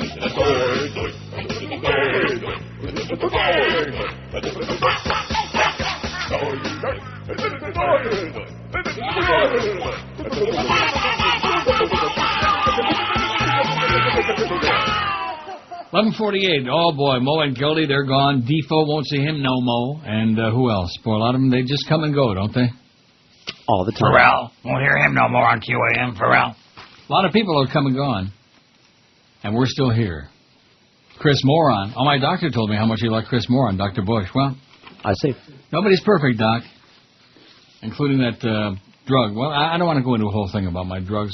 Let me just, since we're talking about your perspective on life. Right. Talk about my thing with drugs, and I'll talk about yours. Let me ask you about my perspective on this, and tell me if you can both tell me if you agree with this statement or not. If somebody lies to you once, that's right. They will lie to you again. Of course, and they probably have lied to you before, and you just didn't realize it. What do you think, Chris? If somebody lies to you once, sure. So in other words, if you know somebody has lied to you at least once, that means they're capable of it, and they'll probably do it whenever it suits them. Well, that's not a good thing. No. 784 votes on the poll. That's not such a good thing either, because I was really hoping, I was jonesing to get to 800 by noon, which means we need 16 more in 11 minutes. Now, ordinarily at any reasonable time of the year, that's no problema. But here, this time of the year on El 31 de Julio, we're going to do it. We're going to do what? We're going to hit that 800 before noon. We're going to beat that 886 you guys had yesterday, I'll tell you that. Easy. Not unless we change it. Unless I change it, or maybe you can change it. Come up with a new one for tomorrow. It's going to bother me. We're going to change it right at 12. Let me ask you, what's Cordes doing these days, A minister and Christian radio station employee has been charged with indecent exposure and driving under the influence, police say. Tommy Tester, 58, of Bristol, Virginia, was arrested last week by Johnson City Police after they say Tester urinated in front of children at a car wash. When in doubt, he whipped that thing right out. Police also said Tester was wearing a skirt. Offered to perform oral sex on officers who responded to the car wash. He was also charged with having an open container of vodka in his car. Oh, that explains it, right? Right. Tester is the minister of Gospel Baptist Church in Bristol and works for a Christian radio station, WZAPAM. I guess he got zapped. Calls on Tuesday to the church in Tester's home were not immediately returned. The radio station issued a statement yesterday asking for prayers and saying Tester had been suspended pending an investigation. We pray this matter can be quickly resolved, WZAP owner Al Morris said in the statement. When in doubt, zap it out. Shout it out. Tester was released on $1,000 bail Friday. Hearing is scheduled October 25. He urinated in front of kids at a car wash and offered to perform oral sex on officers. I guess that was kind of a hint, that part. Maybe he's just trying to help wash the cars, Now, where are all these stories coming from? My God, there's just an endless supply today. Apparently.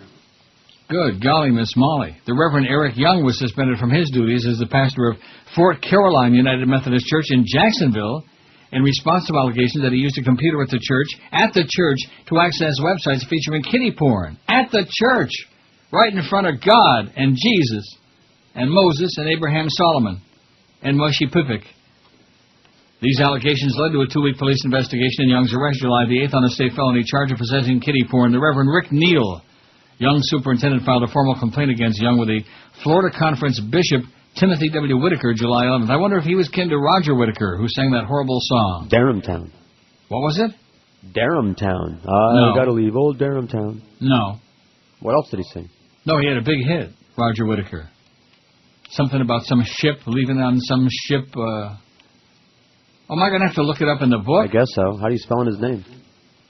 W-H-I-T. Well, how do I know how to spell it? Oh, my God. All I got to do is get my Billboard book, and I can do it real fast if I can figure out what his name is. Roger Whitaker. There's Billy Preston. There's the Techniques. And Yellow Balloon. Remember Yellow Balloon by Sure. Yellow Balloon? That's an easy one to remember. I ain't got no Roger Whittaker. Sad. Oh, when I tell you the name of the song, I would say the year was 75. Roger Whittaker, must be 2 T's. There's Whitesnake. Oh, look out for the old white. The Last Farewell. Ooh, I remember that. May 10th, 75. Boy, I got the year right. I got everything but the title. The Last Farewell. Pretty sure Very he sang sad song. Darumtown, too. I beg your pardon? Darumtown, I'm pretty sure he sang that, too. I have a responsibility to care for children. I have a responsibility to the church and pastor, Neil said. That's Reverend Neil. In that list, children comes first after taking into consideration many factors. I felt a formal complaint request for suspension was warranted. Young declined to comment when contacted July 22nd by the United Methodist News Service. Following a supervisory hearing with Young, the United Methodist News Service, what is that? Good golly, Miss Molly. Whittaker recommended to the Florida Conference Executive Committee of the Board of Ordained Ministry that Young be suspended. Suspended a sentence. The board voted unanimously July 15th to reaffirm that recommendation. Young will continue to receive his salary but will not carry out any pastoral duties at the church. He's not going to do anything in relation to the church or any other church, Neil said. This will be his status until the judicial process runs its course. Police began their investigation June 24 after leaders at Fort Caroline United Methodist Church notified them about questionable Internet activity taking place on a computer at the church. The phone company's Internet service provider contacted the church the day before and told them they had noticed the activity. Police technicians examined Young's computer and files and said they found links to pornographic websites and other illegal material. Immediately after the allegations were made, Young agreed to discontinue practicing ministry at the church and at the direction of Neil and the church staff pastor parish relations committee.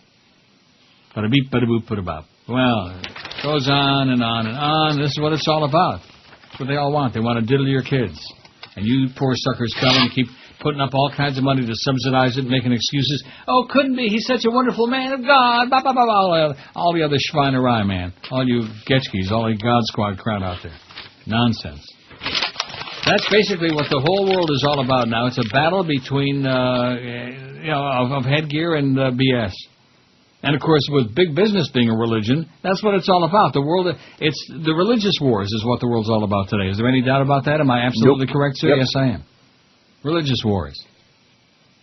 You got your Goyim, and you got your Arabs, and you got your your Jews, and you got your, I don't see the atheists fighting with anybody. No, could be wrong about in self-defense, just trying to defend ourselves, from all the other people. Defend ourselves? Are you an atheist now all of a sudden, or what? No. Well, why not?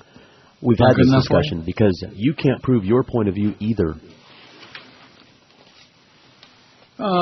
Prove that there aren't little green men on Mars. You can't. It's that whole thing about negative. That's right. It's not logic. It's about definitions of words. 790, boy. I think that's a bad omen for the book tomorrow. Maybe 790 is going to go down the old big tube. I think so.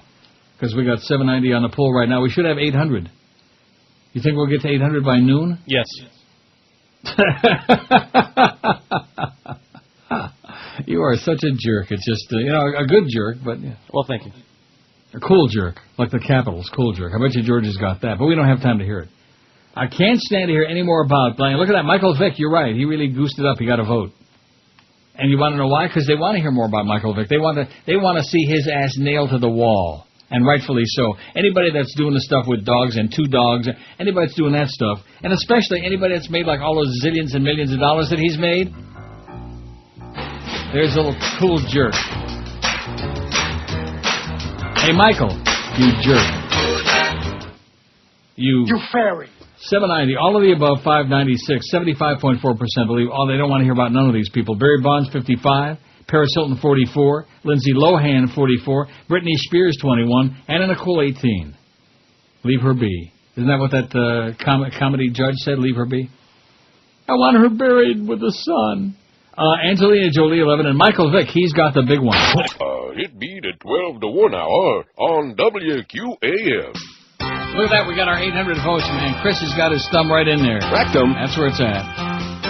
800. Hold it.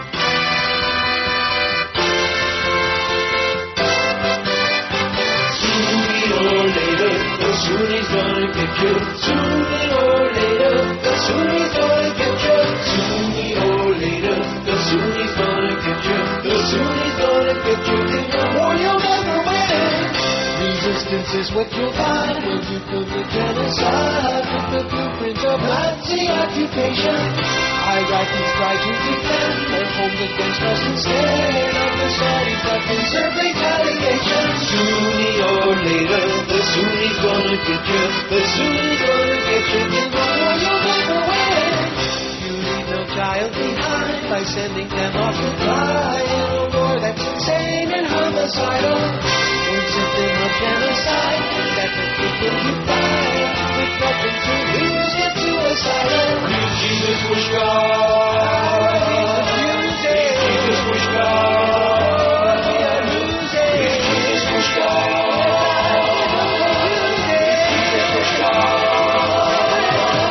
Sunni or later, the Sunni's gonna get you. The Sunni's gonna get you. In the war you'll never win. War you'll never win. We're killing thousands a day. Want us to go away.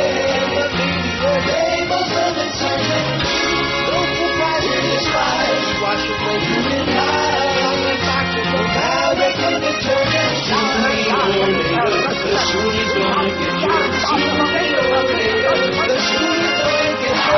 Sunni or later, the Sunni's gonna get you. Sunni or later, the Sunni's gonna get you. Don't step on his last tinkle here. There it was. 804 votes on the poll, man. We are really on our way to San Jose. You know, I don't know what to say about South Florida except better you than me. Yeah. It's like things that are tremendously successful. It's like the food thing. We're always talking about restaurants that are really very popular and go for really big everywhere else. And in South Florida, it's like if they even ever show up there, you know, like chains like My Pie and those other Chicago-style pizza joints, they're there for like about 6 months to a year, and then they all vanish. Oh, we don't want that. It's too good. You know what I mean? Mm-hmm. You know exactly what I mean. Sure I do. Slots fail to hit jackpot for state schools. Big article in the Herald here today. Also, Indian casinos could get table games. Whatever we can do. I mean, you know, they didn't want it, so let's do everything in our power. All these rednecks, all these yahoos, all these right-wing lunatics, Bible-thumping hypocrites. Let's do everything in our power to make sure that if they do vote it in, we'll make sure it fails. And then we'll say, see, we told you, it's a bad idea. Nobody wants those bad machines, man. Well, I haven't been there in a while now. You think I'm missing it? No. No. Well, maybe I'll find me a good machine, man. 805 votes on our poll, and Michael Vick's already got 3. Boy, what would we do without Michael Vick? Florida schools stand to lose millions of dollars in funding because slot machines in Broward aren't bringing in as much money as the state expected. And, of course, when you tie people's hand behind their back and you make it almost impossible for anybody to want to show up there, and then you don't make it possible for them to promote the thing, are you hearing anything? No, just the sound of your voice. I'm not talking about that. But like when I was down there, I saw big billboards for the Seminoles. In fact, there was one which it said 80 trillion, however many the number was, Vegas-style slot machines. Now, have they changed? Does Chris know? I do not know, and I haven't been there probably about 2 months. Well, you better start doing some research, mister. Otherwise, you're as useless as boobs on a hog. All right, well, go ahead and send me a check or two, and I'll do some research over there. Georgia's got a big check in the mail. Yeah. Yeah, but that was spent probably 2 months ago. Yeah, it was. New economic forecasts show legislators will have to fill a $45 million deficit in Florida because gamblers are spending far less than anticipated on thousands of slots now in use at 3 pari-mutuels, Gulfstream, Mardi Gras Racetrack and Gaming, and Isle Casino and Racing at Pompano Park. A 4th pari-mutuel, Dania Highlight, hasn't even yet to put the slot machines in yet, man. Machines that were forecast to take in $212 a day each instead are projected to take in substantially less, with economists projecting, for example, that slots at Gulfstream Park and Hallandale would take in nearly $85 a day. Supposed to be, $85 per machine, man. They need me over there. They should have dragged my ass in there this weekend. I never went anywhere near one of those joints. Normally, legislators could fill the gap with other state money, but that's not a sure bet this time, it'd be saying. State legislators will return to the Capitol in September to trim as much as $1 billion from the state budget because Florida's sluggish economy has reduced the state's sales tax take. Maybe that's why there was nobody at the Galleria. Maybe everybody's broke. You think that could be it? If they're like me, they are. And, of course, if they have any money, they got the hell out of that place, out of that swamp. It's more bad news piling on, said Representative Joe Pickens, A Pulaski Republican who's in charge of the House panel that controls education spending. It's slim pickings is what he's saying. When Florida lawmakers passed a $71 billion budget earlier this year, they counted on spending nearly $1.6 billion on education from a combination of ticket sales from the Florida lottery, which is always a really smart bet, and money the state gets from taxes on slot machines. The money was set aside for a variety of programs in public schools, universities, and community colleges, but nearly half the money goes to two programs. The Bright Future Scholarship Program, which picks up the cost of tuition for Florida college students who get high grades, and recognition awards annually handed out to high-performing schools. The awards are part of a key part of former fat-ass Governor Jeb Bush's A-plus plan for education enacted in '99. Representative Ray Sansom, the destined Republican and chief budget writer for the Florida House, said lawmakers will not cut the popular Bright Futures Scholarship Program, thanks God. Families already are counting on getting that money, he said. But Sansom said it was too early to say how legislators will fund the $45 million. Earlier this year, state economists told legislatures that the Broward County pari-mutuels with slot machines would generate $196 million for the state this current fiscal year. The new estimate from this year, $113 million. Though some difference will be made up by reserves and slightly higher lottery ticket sales, state economists project a $45 million deficit. Dan Atkins, chief executive of Mardi Gras Racetrack and Gaming Center in Hallandale, blamed lawmakers for the problem. He said the tax rate charged by the state on slots, 50% makes it impossible for the pari-mutuels to compete against the glitzy casinos run by the Seminoles, which pay no taxes to the state, which we'll get to in a second. If the pari-mutuels had lower tax rates, he said they could use the additional money to upgrade casinos and pay for marketing that would draw more players. It's tough to compete when you have that high tax rate and other restrictions, Atkins said, noting that, among other things, the Broward pari-mutuels aren't allowed to stay open 24 hours a day, unlike the operations run by the Tribe. Somebody just asked me the other day, are you a member of the Tribe? And I said, Oi! 812 votes on our world-famous poll. We got a real shot at 1,000 today. How are you feeling about it? Yeah, we can do it. Queasy? I'm feeling a little queasy. A little woozy. Fred Grimm writes in the Herald. Oh, it's Roger Whittaker. Why'd you let it go? You bastard, man. I nailed that thing perfect. You really are a little piece of crap. This is awful. Roger Whittaker. Where'd you find that? Oh, I know. Yeah. In Magic Land. In the hidden vault. Here we go. Here's my wand. favorite Roger Whittaker song. Oh. One for the ages. How could anybody have a favorite Roger Whittaker song? Well, when they're being sarcastic, they could have three. Poison. Right. My favorite aroma of bowel movements. I sing this at the karaoke bar every week.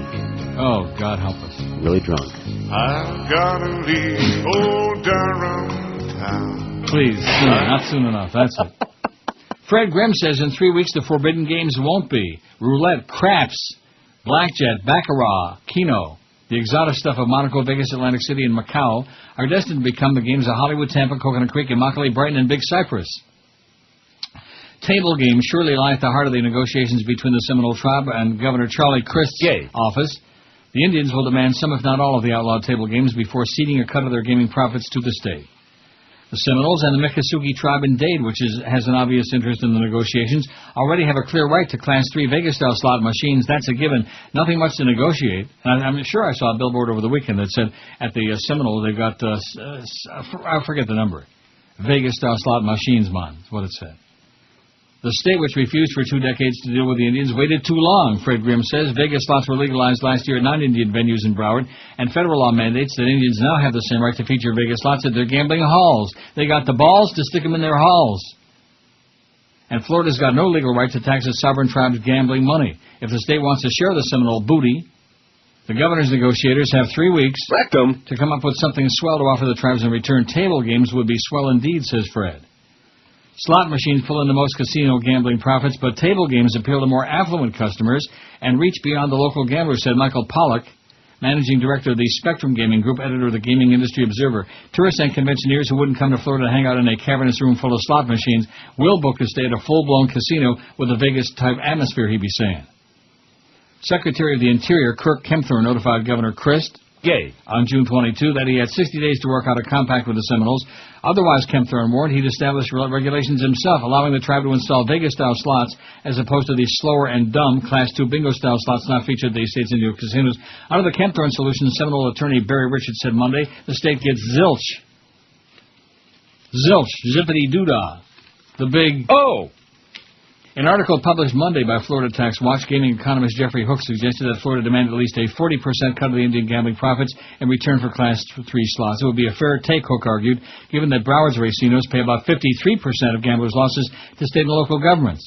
But Hook's plan comes too late for Florida. The tribes already have a legal right to Class 3 slots, and it's unlikely they'd agree to a 40% tax rate when no other state compact brings in more than 25%.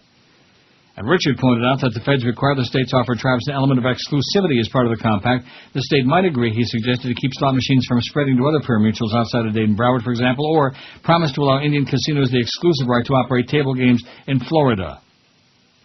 Hook's hardball tactic might have worked a few years ago, but Florida's negotiating position went down the tubes when Broward legalized slot machines at its pari-mutuels. The state frittered away 2 decades of opportunity. By now, the governor's best negotiating ploy has been to reduce to an offer of roulette, tumbling dice, blackjack, and a touch of Vegas, says Fred Graham in the unctuous Miami Herald. Oh, here's a new version of Crawler just popped up on my screen. What is that? What's Crawler? I don't know. It says new updates are available. Do I want the new updates? No, I don't think I got the old ones. We do have 817 votes, though, on the poll. When's Kenny and Bo going off the air already, by the way? I just thought I would throw that in. Probably when Alex Marvez goes off the air. Did he get a hold of those naked pictures that Ira Windbag and Ethan Skolnick had? Must be. Tonight on Headline News, Nancy Grace is pregnant with twins, but that won't stop her from her toughest interview yet. Nancy Grace and her Lamaze instructor, one-on-one. So you think that just by breathing and changing positions, you can make giving birth easier? Yes, these are the basic techniques. I'm going to be squatting out not one, but 2 things the size of bowling balls, and you just tell me to breathe.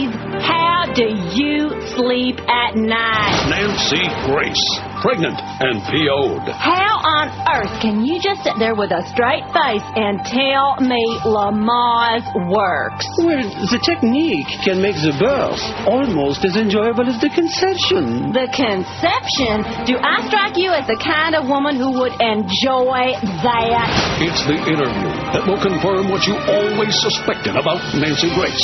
Tonight on Headline News. 12:18 at 560 WQAM. Happy Tuesday to you, the 31st of July, baby. It's the end. The end is near. Don't you feel like it is? Okay. We're in the end times. All these people dying and stuff, you know. Tom Snyder. And then, of course, that John, what's his name? The Supreme Court Chief Justice John Roberts. Having that foaming at the mouth episode. Wouldn't be the first time. Doug Thompson's foaming at the mouth. He's got not 1 but 2 columns the last couple of days. And since you didn't read either one of them, I might just do both. All right. American Gestapo is the first one. He says the last place you expect to run into a federal government goon squad is the Blue Ridge Parkway, the scenic highway that runs through Virginia, North Carolina, and Tennessee. But the abusive power spawned by the Bush administration and the rights-robbing USA PATRIOT Act runs rampant throughout the federal bureaucracy, as I learned this week while traveling the parkway to get an assignment photographing a summer music festival for my newspaper. The festival, Floyd Fest, draws thousands of people each July to a picturesque patch of land just off the parkway, not far from the Blue Ridge hamlet of Floyd, Virginia. Now in its 6th year, the festival enjoys a national reputation. It also provides an opportunity for the National Park Service Police to harass patrons of the festival. For the last 2 years, the Park Service has brought in its CIT, Criminal Interdiction Team, from Asheville, North Carolina, to police crowds that use the parkway to reach the festival. The team, composed of swaggering young officers with little regard for due process or civil rights, is the embodiment of federal excess.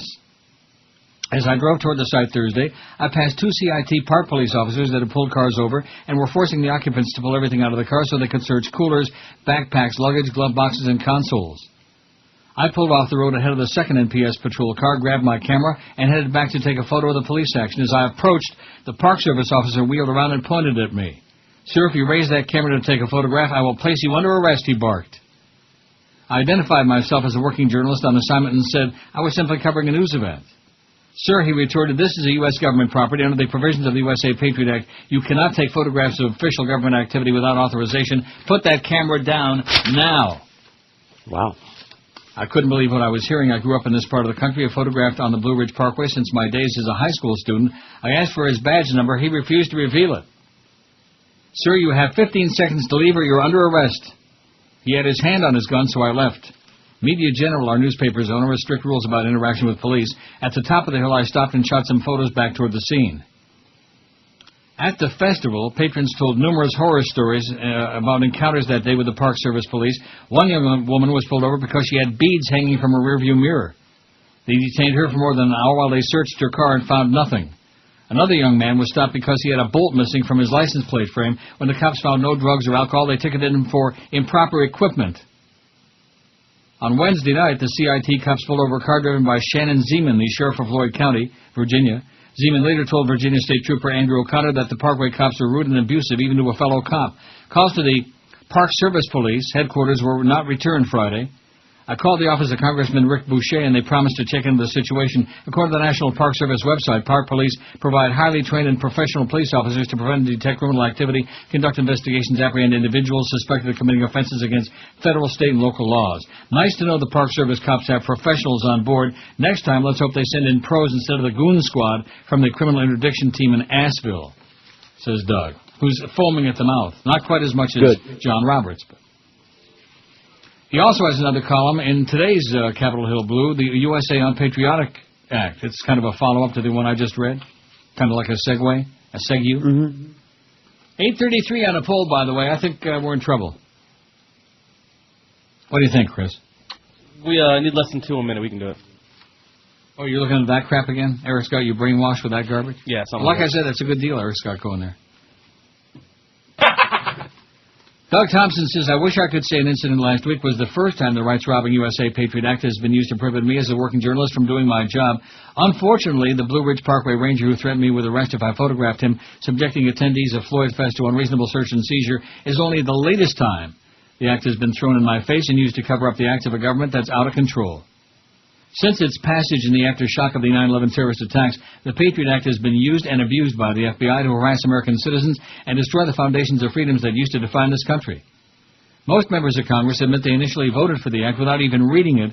Last-minute revisions were rammed through by the then-Attorney John Ashcroft, who was acting from a mandate from President Bush to do whatever you can to make sure nothing like this, the 9/11 attacks, ever happen again.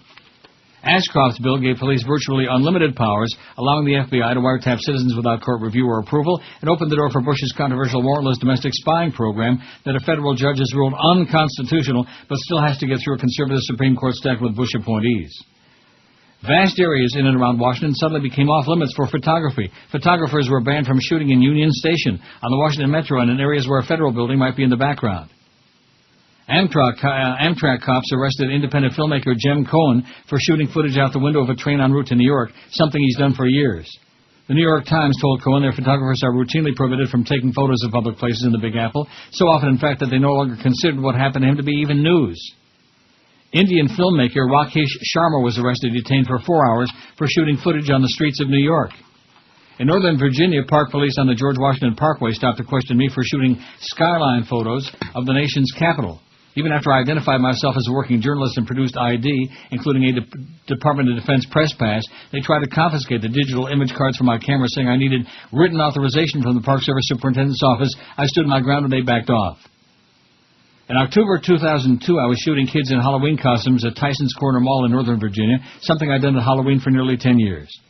2 security guards approached, ordered me to stop, and escorted me to the security office. Even though I was on assignment to cover a story about parents bringing their children to the mall for trick-or-treating, I was ordered to leave the property. I hoped we'd left all that behind when we moved from Washington to the Blue Ridge Mountains of southwestern Virginia in late 2004. I grew up along the Blue Ridge Parkway and have photographed many stretches of the highway that stretches from Front Royal, Virginia to the Great Smoky Mountains of Tennessee. Until last week, no Blue Ridge Park employees ever interfered with my ability to photograph there, not until a member of the criminal interdiction team out of Asheville threatened me with arrest if I shot pictures of him searching a car belonging to attendees of a summer music festival.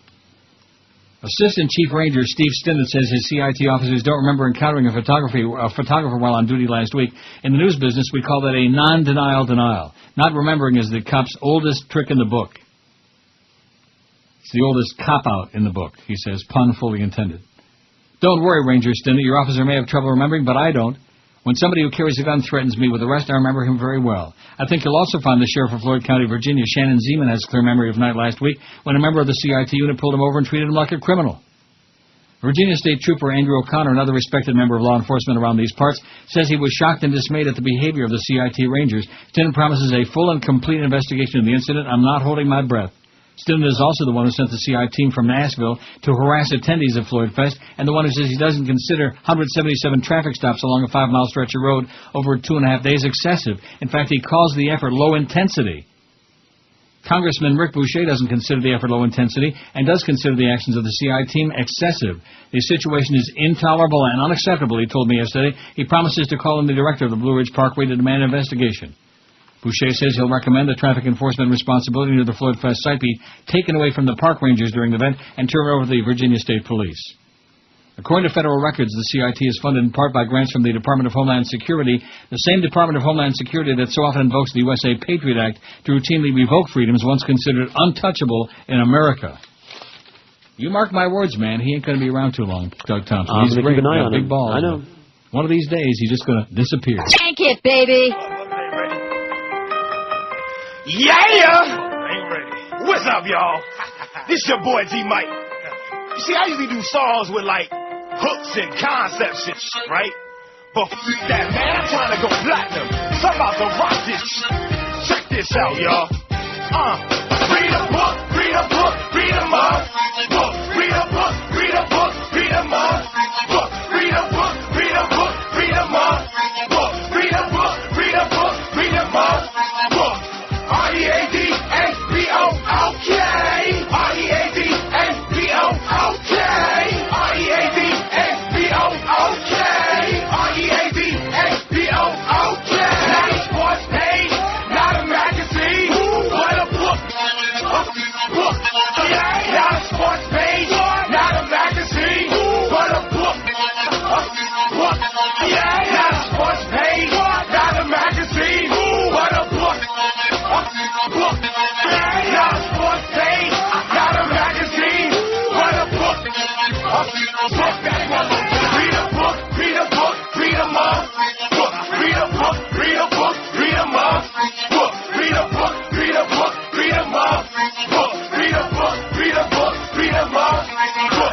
R-E-A-D-A-B-O, okay. R-E-A-D-A-B-O, okay. R-E-A-D-A-B-O, okay. R-E-A-D-A-B-O, okay.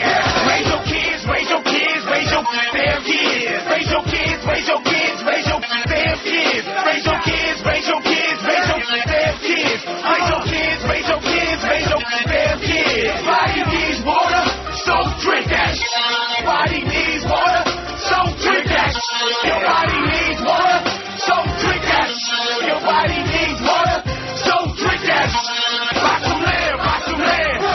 Spin it real, rock some land, rock some land. Spin it real, rock some land, rock some land. Spin it real, rock some land, rock some land. Spin it real, brush your teeth, brush your teeth, brush your damn teeth. Brush your teeth, brush your teeth, brush your damn teeth.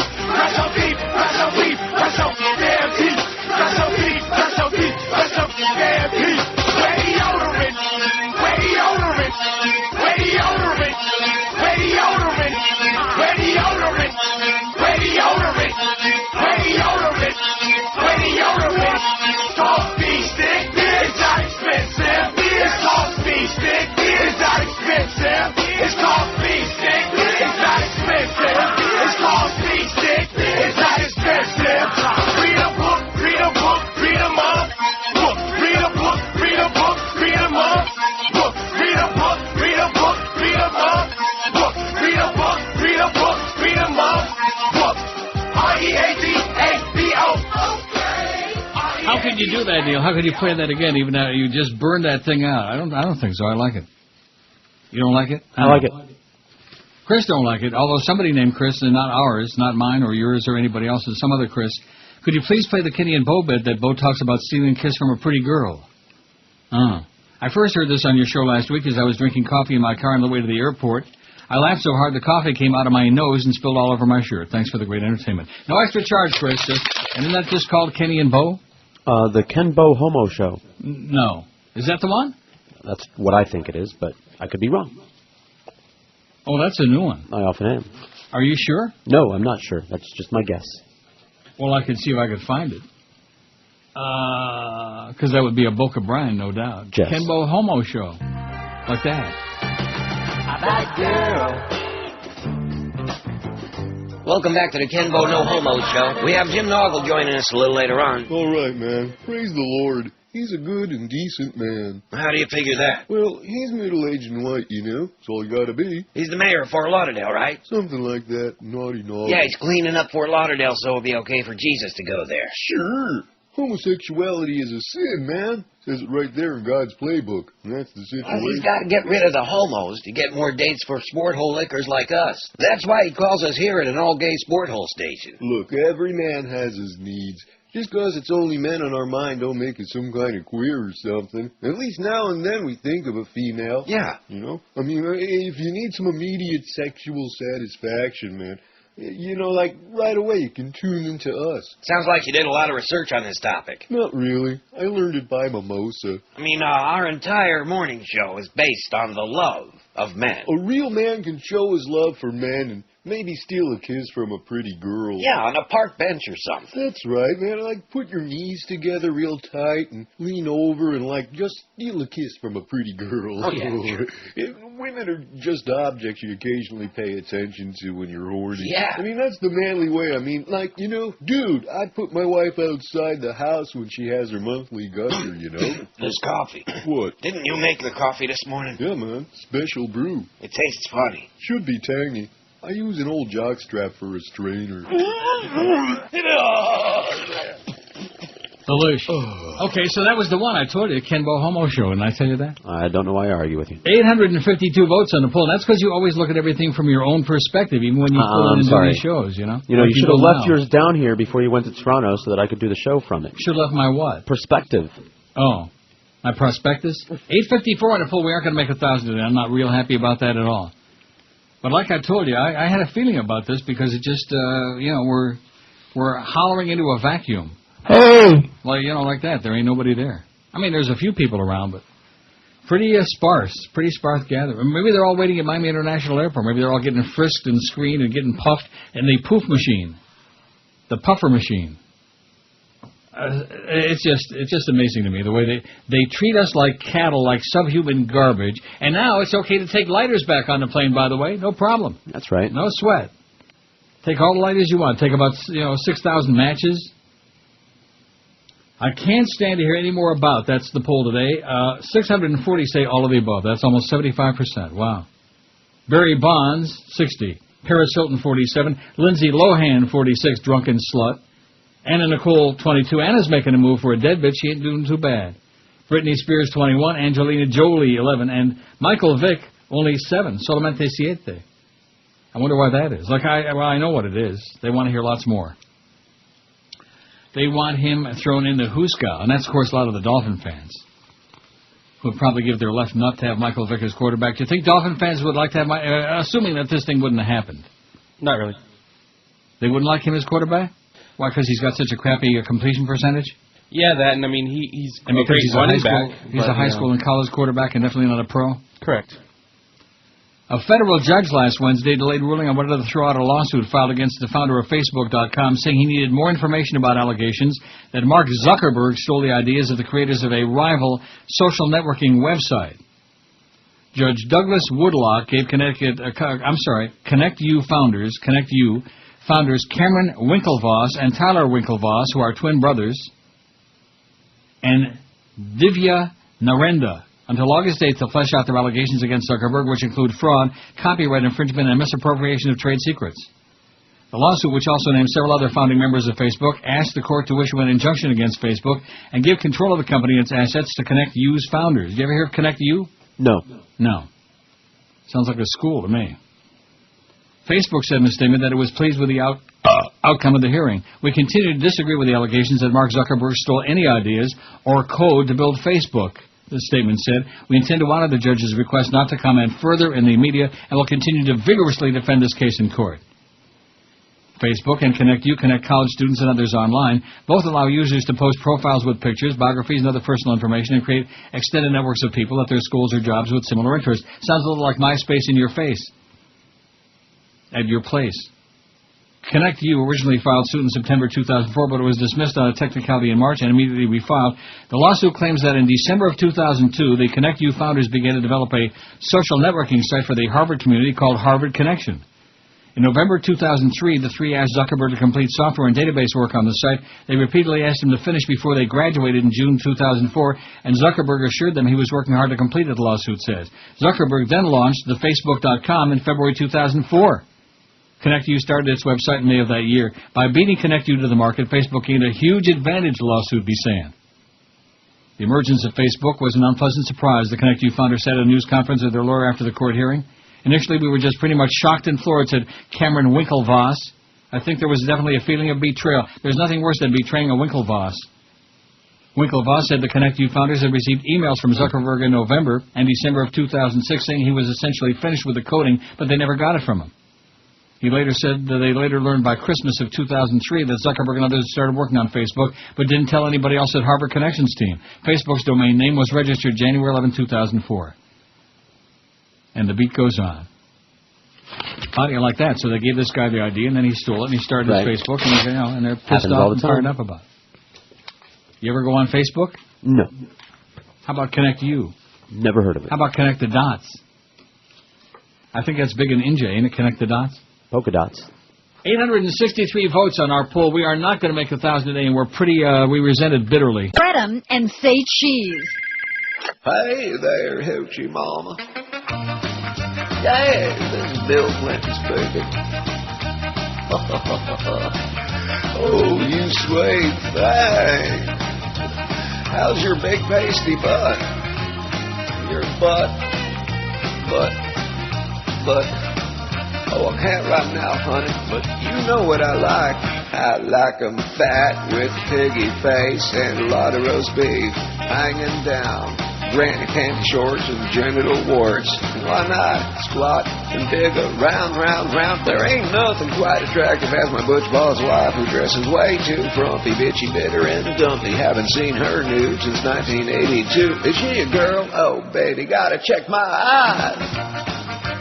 What's that, honey? Who's to blame for financing Hillary's campaign? Why, honey, that's Rupert Murdoch's money, honey. Oh, you got that right, honey. Ain't no bigger Republican than my wife. She's got big legs and a pasty waist. Suits my taste all around. A masculine back and a hairy crack. Oh, Lord, what's that hanging down? Well, it's a one-eyed wonder. Could she be a guy or just a bitch boss lady or a butch butt baby? Hell, I don't know. I'm voting for the big O. Is she a girl? Oh, baby, gotta check my eyes. Rock solid. 1248 at 560 WQAM. 875 votes on the poll. What a shame we're going to have like 9-something, you know. We're not going to make that 1,000. It's impossible, is what it is. Oh, well. Incredible. Just that time of the year, man. Didn't I tell you that right at the beginning of the show today? Yes, you did. Wait till you hear this MySpace email I just got. And by the way, Robert, since you have no picture, I turned you down. I'm not going to add you as a friend. This is his message. Neil, hi. When you're in South Florida, I think it would be nice if you did a personal appearance, maybe at a bar in Pompano. Your fans deserve a chance to see you and meet you. I know the perfect bar, so write back and I'll set it up. Thanks, Neil. How do you like that? I'm going to do a personal appearance next time I come to South Florida at a bar in Pompano. The answer is no, Robert. He knows the perfect bar where I'm going to do a personal appearance. I wonder if it's a gay bar. Oh, I sure hope not. That sounds a little bit too gay for me. 875. Now, do you think we have any chance at all of pulling this out here at the ass end, Chris? No. Yeah, you never know. We'll see. 881. Oh, well, if we can get over 900 by the top of the hour, then I think, 881. We need 19 votes in 11 minutes to get to 9. But first you got to get to 9 to get to 10. That's what they say. Another death. Michelangelo Antonioni. Who? Antonioni. And Rigatoni. Michelangelo Antonioni, the Italian director whose Chile Canticles of Alienation were cornerstones of international filmmaking, sounds really pseudo-intellectual to me, died in the 60s. He died Monday. He was 94. At his home in Roma. He died on the same day as Ingmar Bergman. With Antonioni, not only has one of the greatest living directors been lost, but also a master of the modern screen, said the mayor of Rome, Walter Veltroni. His office said it was making plans for Mr. Antonioni's body lie in state domani. Tall, cerebral, and resolutely serious, Mr. Antonioni harkens back to a time in the middle of the last century when cinema-going was an intellectual pursuit, when purposely opaque passages in famously difficult films spurred long nights of smoky argument at sidewalk cafes, and when fashionable directors like Mr. Antonioni, Alain René, and Jean-Luc Godard were chased down the Cannes waterfront by camera-wielding idiots demanding to know what on earth they meant by their latest outrage. In other words, what's it all about? Mr. Antonioni is probably best known for Blow Up, a 66 drama set in swinging London about a fashion photographer who comes to believe that a photograph he took of two lovers in a public park also shows hidden in the background evidence of a murder. You ever hear of Blow Up? Blow out? Blow up. Yes. Oh, you did? Yeah.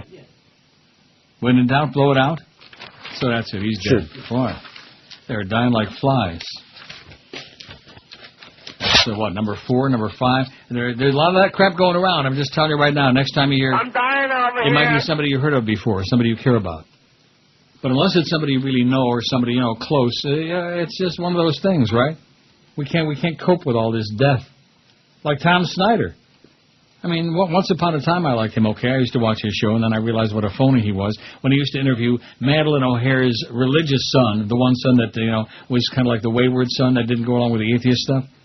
And gave him all the kudos in the world, congratulations and welcome back to... and then come to find out, in reading about him, not on the air, but in reading, he was an atheist. But on the air, he had to put on the big act. But then again, we're entertainers, and so you have to put on a lot of phony crap. Like me, I'm straight, I'm straight. 887 votes on the poll, and Michael Vick has got 7 of them. I don't know. I'm thinking maybe there's a possibility here, Chris. What do you think? It's going to be quite an assignment for the skeleton crew of a crowd we got out there. It's kind of like 790's got every day, a skeleton crew. So it's either the fact that it's this, or maybe the fact that Geldy is on now over there. You think? Oh, God! You think that might have something to do with it? What do you think? Sure, why not? Sure. Now, have you noticed a big drop-off in the response since Geldy's been on opposing us? I'm sorry, what? I said, how's it going? Yeah, we get so many fewer sports calls now than we used to. Good. So many fewer hockey calls, too, I bet. Yo, yeah. Washington Post details Gonzalez's decade of dishonesty. The Attorney General helped cover up Bush's drunken driving conviction. How do you like that? Once a crook, always a crook. Remember what we said before, or what I said I was asking you about? If somebody lies to you once, will they always lie to you? And the answer was... Yes. Uh-huh. Alberto Gonzalez's difficult relationship with the truth has led to calls for a special prosecutor to investigate claims that the Attorney General perjured himself during Senate testimony. But as the Washington Post pointed out yesterday, Gonzalez and Honesty have had a shaky relationship stretching back more than a decade. Whether Gonzalez has deliberately told untruths or is merely hampered by his memory has been the subject of intense debate among members of Congress, legal scholars, and others who have watched him over the years, report the Post's Dan Egan and Amy Goldstein. Some regard his verbal difficulties as a strategic ploy on behalf of a president to whom he owes his career. Others see a public official overwhelmed by the magnitude of his responsibilities. Gonzalez's apparent willingness to dissemble in order to protect himself from President Bush stretches back to at least 1996, when he intervened to prevent then-Governor Bush from serving jury duty in Texas. Not until its second-to-last paragraph, however, does the Post article remind readers that by not serving jury duty in the drunken driving case, Bush was able to keep his own drunken driving conviction a secret for several more years. He's a slippery fellow, and I think so intentionally. University of Texas Public Affairs professor Richard Schott told the Post he's trying to keep the president's secrets and be a team player, even if it means prevaricating, in other words, lying, or forgetting convenient things. Questions about Gonzalez's willingness to protect Bush in relation to the drunken driving case first were raised last year by Newsweek investigative reporter Michael Isikoff. If Bush had served on the jury, he would have had to reveal his own past conviction. But Gonzalez convinced the defense attorney to ask that Bush be kept from the jury on grounds that he may be called on to pardon the defendant. The Post outlines Gonzalez's recently disputed testimony regarding the Bush administration's warrantless wiretapping program, which has led 4 senators to request a special prosecutor investigation into his involvement in last year's dismissal of those 9 U.S. attorneys. It's obvious that Gonzalez owes Bush's career, Schott said. Part of his behavior comes from his gratitude and extreme loyalty to the Bushmeister. Well, he's a swell guy. 894, we're going to do it, Chris. We're going to get over 900 by the top of the hour. Told her. I think. I can smell it. Either that or George is cutting the bad cheese again. All of the above. Now, how come I couldn't think about Howie's? I mean, they bring you food every day. Is that a bad sign on my part? I was under a lot of stress this weekend with that whole Air Canada Miami International Airport business. Don't expect you to remember our own perspective from down here, you know. I beg your pardon? I said, how's it going, eh? How's it going, eh? Sounds pretty Canadian to me. It's really refreshing to see that those 3 young guys that were sitting on the plane, the one with his wife, damn her. She was pretty hot, too, when you come right down to it. Well, good. I wouldn't have minded the 2 of them put on like a little show for all of us while we're waiting for them to fix the plane, you know? Would have been really interesting. Have I got a spot here to do in this break? Dial a mattress. Oh. Well, how come I just threw the log away? You think like I'm in a hurry? See, there he goes again, Gertrude. He's only got 4 hours twice a week all summer, and he acts like he's got ants in his pants. Got a hot date? Yeah, oh yeah. 898 rhymes with hot date. I wish I did have a hot date. Maybe with all 3 of those guys from the Miami International. Like I said, they got a nice crowd sitting there waiting around for hours and hours and hours and hours. Oh my God! Don't go to that airport if you've had your life. That's my suggestion to you.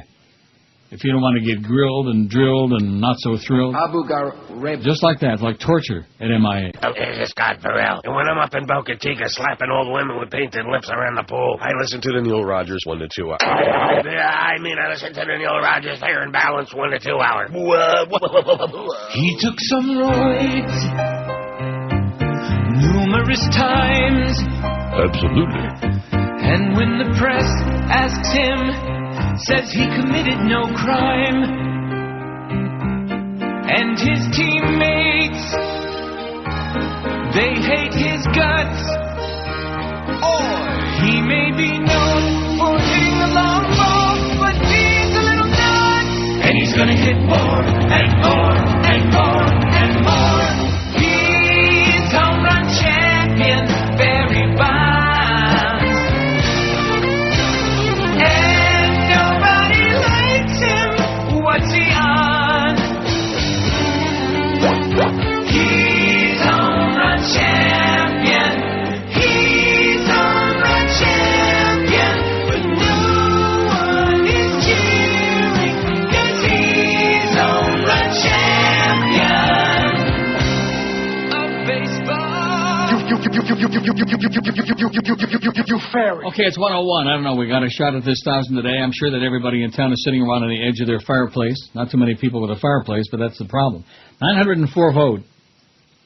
I wonder what Chris is thinking about this. You think we got a shot? We need 96 votes in 58 minutes. That's, what does Eric's thing say there? We need 1.7 a minute to get to 1,000. Well, ordinarily we can do 2 a minute, right? Yeah. But that's ordinarily when there's like people around. Or people listening. Maybe there's nobody listening today.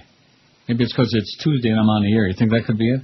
Unlikely. Right. Possible. Yeah, it's all your fault. Maybe it's my fault because I talk too much about life from my perspective and my experiences and stuff like that, and how I'm not going to have no public appearance at a bar in Pompano. I mean, what kind of a stupid pile of crap was that? We've been getting a lot of that lately. A lot of what? Stupid piles of crap. No, but I'm talking like I should do a public appearance? Do a private appearance. I did a private appearance, okay? Do a public with a appearance. good friend, and that was, and I met with my other friends at my house, and the people I wanted to see. Not a bunch of goofballs from out in no man's land somewhere. I'm through with that. That's in the past, Robert, whoever the hell you are. Probably Robert the Grim Reaper, the Lord of the Board, the one who's being whored with the dumb gourd. 904. We need 96 votes in 57 minutes. It's doable. That's the sad part. I have a feeling it ain't going to happen. But the interesting part is it's still doable. Like those 3 guys in the airport there in the waiting area at Air Canada. They were doable. Jesus, God Almighty. Oh, brother. I mean, so doable that I can't even put my finger on it to explain it to you. I'd like to put my finger on it. And then maybe a couple other fingers, too. But anyway, the debate among Washington journalists on NBC's Meet the Press Sunday briefly devolved into a discussion of Hillary Clinton's bosom, her boobies. How do you like that? I didn't even know she had any. Did you? I'm sure. They got to be there, right? I'm not too sure about that. There might be a little something. NBC correspondent Andrea Mitchell, who herself ain't got much of any boobies, and if she did, who would care? Isn't she married to Alan Greenspan? Yes. Good God, what a grotesque thought that is. Andrea Mitchell defended the New York senator, saying Clinton's cleavage-bearing top, recently critiqued by the Washington Post fashion critic, was not as scandalous as had been presented. This was so marginal. This was like microscopic evidence of inappropriate attire, Mitchell said. Inappropriate attire on swillery. Wall Street Journal writer John Harwood defended the piece, saying it's appropriate to examine every aspect of presidential candidates' appearances because the candidates themselves scrutinize the public face they present to the world. And in her case, it ain't, she's Mias, you know what I mean? Yeah, I know what you mean. Yes. Not downright, not like Rosie ugly, not like that, but just very plain Jane looking. 9:09 on there. Wow. This is going to be a very pressure-packed hour, you know? Mm-hmm. Yep. When you look at the calculation that goes into everything that Hillary Clinton does, for her to argue that she wasn't aware of what she was communicating by her dress is like Barry Bonds saying he thought he was rubbing down with flaxseed oil, said Harwood, who's also CNBC's chief Washington correspondent. He was smearing flaxseed oil on his rectum. Yeah. Harwood was referring to reports, we know that. He given a cream, and he smeared it. He didn't know what was in it right. He didn't know what was in it. Post-fashion critic Robin Givhan spent nearly 750 words examining Clinton's attire during a Senate debate in an article printed earlier this month. Clinton's campaign used the article in a fundraising appeal aimed at women, Mitchell noted. And if Hillary Clinton can connect with women and say, you see what we have to put up with, this is the way they trivialize us, it helps her on just about every level, Mitchell said. Well, how do you like that? This is what we have to put up with. They're looking at our boobies, and they're looking at our dress, our attire. Maybe that was wrong with that plane, is they needed to change the attire. Cute. If you could have watched that scene, man. I'm glad I didn't. It was like something out of the Keystone Cops. And you're thinking to yourself, this is a major airline, you know, this is Air Canada, this is a major international airport. Where are all the other people? And there were a couple of other people that came along every now and then and stood there with their arms folded, like they were supervising, you know, watching this poor schlep try to take the old tire off it. Like they were supervising. I could have done that. I could have gone out there and been Butch Boss, maybe not as butch as they would have liked, but certainly not as butch as my friend from Air Canada every time she went out there. She really gave them what for. But I better not say her name again. Well, she's a very, domineering kind of gal. 913 votes on the poll, baby. We need 87 in 54 minutes. How's that ratio, that thing? 1.7 per minute in 54 minutes. Gets us to 1,000. If we can do this today, I might show up again on Thursday. The ratings might come out again tomorrow. What do you think? So you doing a cameo tomorrow? No. I don't know. It all depends. Well, what's tomorrow? Wednesday? Certainly a possibility. Yeah, I guess I could. It's coming right at 10 o'clock. Walk-on? Yeah, I'm going to do a walk-off. Oh, it's another walk-off home run. I can't stand that. I just can't handle it. I cannot deal with it. So stupid. But that goes to show you. It's just like the names, just like Coco Crisp, you know. I bet you George doesn't even know there's a baseball player named Coco Crisp. I do now. Now, how do you know when you name a child, when they're born, that they're going to be like a famous musician or rock star? If you give them a real bizarre name, then they will be. Is that what it does it? Sure, it's like magic. In other words, maybe he stinks, maybe he can't play for crap, but because his name is Coco Crisp, he's in the big leagues, baby. We got 919. I'm not going to read the result, although Michael Vick's got 9. We need 1.6. See if we can shave that baby down. You ever shave that baby down? They're coming through for us. Huh? They're coming through for you. Are they coming through for me? For the old man? Yes. 920. We need 80 and 53 minutes. See, the bad thing is if we wouldn't make it. There's nothing worse than like overestimating, setting the bar a little bit too high, you know? That's what Lindsay Lohan said. She likes it like down at face level. She likes the booze right across from her puss. So I think we're going to make it, George. All right. I'm here. Yeah, I might. I know, I'm just mum. You mum or mumbling? Yeah. Are you mumbling again? All the time. Don't start mumbling again. That's what I heard. Tuck it in and hold it. First news this hour, you may have heard Paris Hilton out of jail. Paris Hilton is out of jail.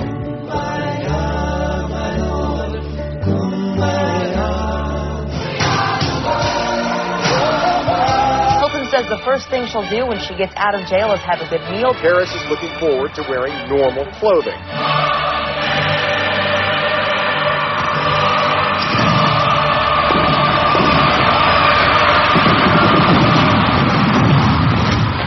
This is your next Republican President, Fred D. Thompson. I'm here to debunk the vicious rumors that I'm dying from terminal cancer. Just forget you heard that. Whether or not I am isn't for you to decide. Here to back me up is my good friend Tony Snow. Thanks, Fred. Having battled cancer myself, I can say with uncertainty Fred Thompson was not born under a bad sign. It's a strange brew that you do when you want it to. To confirm my statement, I defer to my assistant, Buffy the Truth Slayer. Hello. Well, we did, So you see, there's nothing to worry about. You can still go ahead and vote for me. But you better vote fast. Exactly. Well, what is the deal with him? I guess because he was on television, like you're always saying? Right. If somebody was on television, I mean, when he was in the Senate, it was like, who's that? Who's that bald guy that's always screaming and yelling about Clinton and Janet Reno? And nobody had any idea. Okay, let's really put our pedal to the metal on this thing, Chris. It's up to you, man. The ball is in your court. Run with it. Run like a son of a bitch. We're down to 1.5 per, so we're doing good. Oh, baby, 1.5 votes. So there's a lot of people out there in this audience who count as a half a vote anyway. Half a brain, what? Come on now. Including the guy that called George yesterday. I wish I could have heard that. Was it really that good? Let me ask Chris if it was that good, the caller. It was scintillating. Was it? It was surreal. He was one of your people, one of the little Julios. Of course, he might have been like a beaner or something like that. He might have been. But I doubt it. In other words, he was one of yours, I think I got to own up. Oh, no. Maybe you know him. Maybe he's related. No. Aren't they all? Maybe his name ended in a Z. That's you Irish. Yeah. Now, do the British do that too, or is that just a Canadian thing, that Z? No, they say Z. Brits? Sure. So that, in other words, that's where the Canadians, that we suffer from that? Because like if you have a confirmation number on your flight, for example, and you call the airline to make a change or whatever, and they ask you for your confirmation number or your whatever they call it. And my luck is my confirmation number when I changed over the weekend, which was bad luck to begin with, had 2 Z's in it. And also, when they write 7, do they also draw the line through the 7 like they do through the Z? Yes. And what do that mean? Is that like in the slot machine where you have the 7s? There's some like purple 7s and there's the red 7s, and some have like a line. I was told so that you don't confuse the Z with number 2, because some people make 2s that look like Z's. And in the case of the 7, so that it doesn't look like a number 1, because some people's number 1s look like a 7. Or vice versa. That's what they told me. I see. Said the blind man. I always feel uncomfortable about it. And sometimes I'll say Z, and they know what I'm saying. Sure. And then there are other times when I'll say Z because I don't want to sound like some stupid American, you know. Although I think it's... In fact, there was some guy, when this guy was out there trying to change the tower on the plane yesterday, and there was some Canadian guys, well, there were mostly Canadians, because there are not too many Americans fly Air Canada for whatever reason. They probably don't even know about it. But anyway, and after my story today, probably none of them ever will again. But the guy's saying, you Americans, because there was one of the people that had an American passport, so all you want to do is dominate the world and want everybody, blah, blah, blah. And I wanted to say, but I bit my tongue, I wanted to say, yeah, but there's that stupid Canadian from Air Canada out there on the ground, can't get that tire changed, schmuck. But for all I know, who maybe he wasn't Canadian. Maybe I should have gone out there and checked his passaporta, you think? Checked his goods. 9:40. Oh, this is going to be, the tension is mounting, baby. We need 1.5 votes a minute. We got 43 minutes for 60 votes. Let's go, everybody. Yeah, let's get with it, okay? If you voted already, vote several more times. We won't report you to the IRS or the SPCA or anything else like that. I think Michael Vick ought to be in jail right now, don't you? This whole business about, he deserves assumption of innocence. No, he doesn't. They know he done it. And all this grotesque stuff they did with the dogs. I'm going to tell you right now, if somebody does harm to an innocent animal, unless, of course, it's a really grotesque dog. Now, weren't some of those dogs like pit bulls? Most were, probably. Is it most of them were? Yeah. Yes. Well, what do you think? They deserve to die? They deserve inhumane punishment? Of course not. No. Maybe some of the pit bulls were nice dogs. Although I doubt it. Do you believe the deal that is bred into them? Well, yeah. What do you mean? The viciousness and it's a combination. I mean, they're genetically, they do selective breeding, and then they beat them all their life. Let me ask you this question: what's bred into radio salespeople, huh? Selective inbreeding. That must be it. Jesus, God Almighty! All these years, 31.5 years. You know something? It's never. No, I won't say that. I've worked with a few salespeople who really gave a crap and who serviced their accounts and who, they were on top of stuff. Like Muff, for example, who's not even a real sales hole. He was the operations manager. Then he was demoted to, like, program director. How did that go? I'm trying to remember. And then, of course, Clarence stabbed him in the back and got that job away. And so he had to wind up being a sales hole. And doing a damn good job, too, at least for us. And then you know what I found out? What? From the professor when I was down there this weekend, is that there's like 800 stations doing that half-price deal on the restaurants. Yes. Now, were we first or not? I guess no, I don't know. I don't think so. Oh. And I'm sure that Stu Gotts ripped that off, too, because anything they do over there, it's like the fake restaurant with the fake certificate, with the fake Stu Gotts, with the fake Hank Goldberg, with the fake... Everything is fake on that Dan LeBastard, including their audience. Including those numbers that they were fabricating. 962 votes. Now I feel it. Now I know we're going to do it. 962. Jesus, K. Christ, man. If I can do this today, tomorrow we might actually get a number. We might start with it'll be a number. We'll take it. Oh.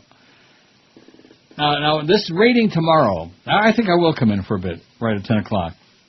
But then, of course, you'll have to fax me all the stuff. I'm sure he can deal with that. I'm not going to stick around too long. Don't use me as a crutch, because I don't want, when you come on, I want to make sure the audience hears your perspective on the numbers and on life and on this business as it is. Do you know that's what I do while you're not here? Yeah. Did he say that too? Yeah. Does Neil know what you do while he's gone?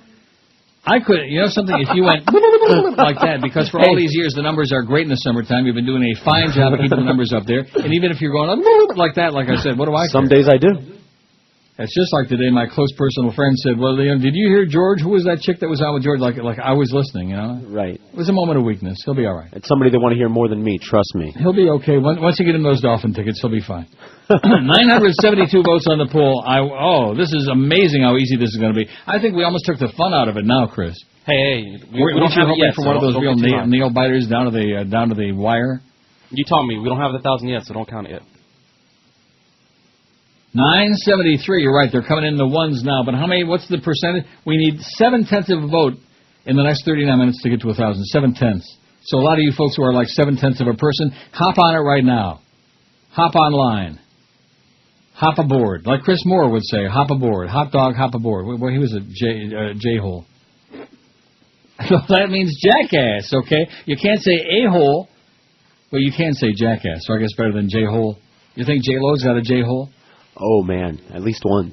Yeah. Speaking of Jay. Yo, Jay. What? Yo, Jay. Yo. Come on, I see what Chris has got a good point. 976. There's a little chunk came in right there. 976. I can't stand to hear any more about all of the above 700, but that's down to 71.7% since Michael Vick went on there. See, I think Thanks we for should have that, kept that Chris. out of it. Huh? We should have kept all the above out of it. Make them make a choice. For a guy that's supposed to be the pollmeister, you are such a schmuck. Well, It's got 700 votes. Yeah, but we would it's have an easy votes choice. otherwise. We don't want to make the poll difficile, like in the middle of the summertime, when we're operating with like 6 people out there listening, and they're like banging away on this thing over and over again. Keep voting, folks. Keep voting until we get 1,000, then you can pass out. 982. When I sat down here this morning about 8:15, like I do every morning. Yeah. When I'm working, we had 400 and some votes. We didn't even have 500 yet. And I thought, what did I say to you, Chris, at the beginning of the show? I said our goal today is like 700 or 800, something. Remember that? Yeah, I thought it was about 70 or something like that. About 70? Yeah. 983 now. We may have it by the bottom of the hour, the way this audience is coming through for us. Paris Hilton, 82. Barry Bonds, 71. Lindsay Lohan, 53. Drunken slut. No talent, drunken slut. Is she like a good actress or what? I don't know. I think I saw her in a movie once, maybe.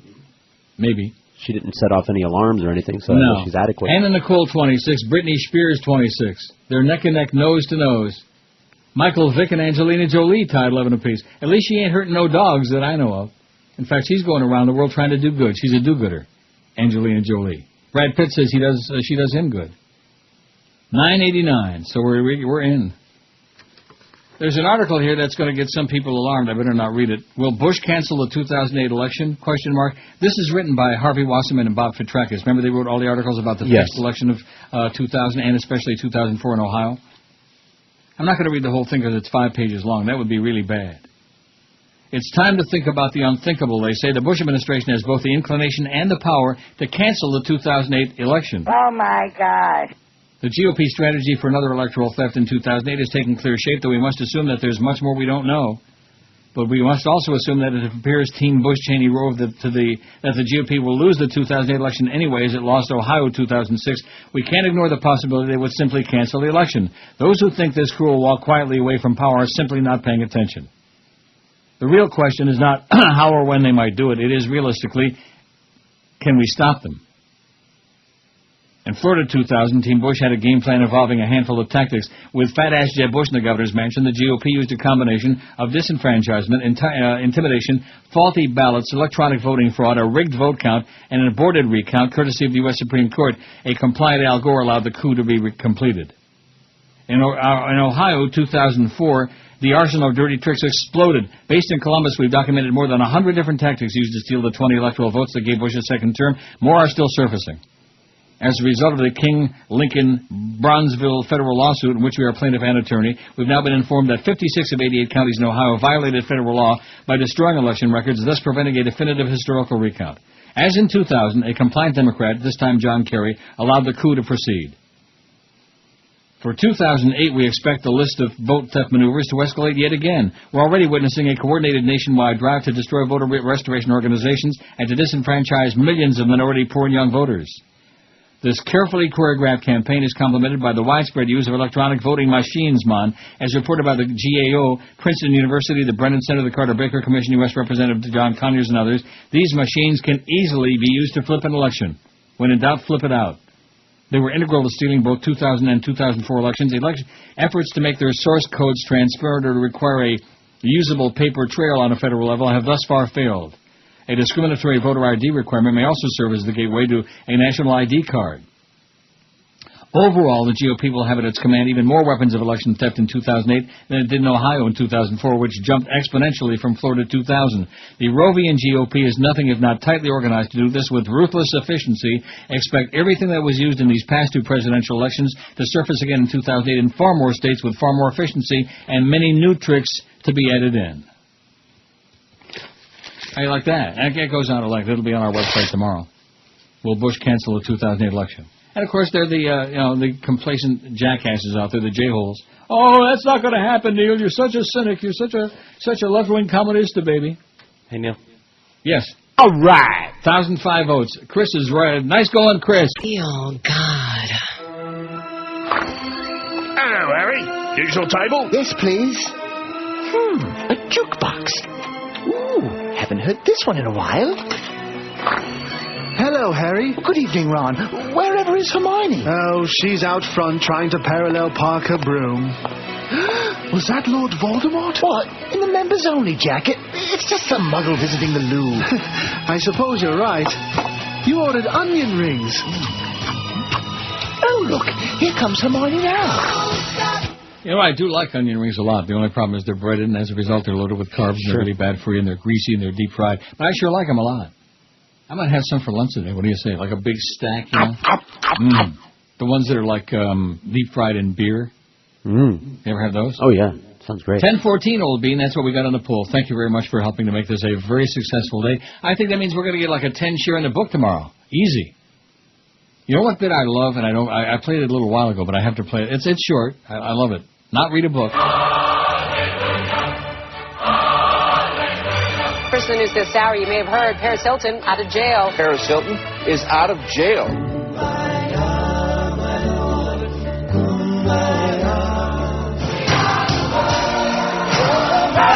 Hilton says the first thing she'll do when she gets out of jail is have a good meal. Paris is looking forward to wearing normal clothing.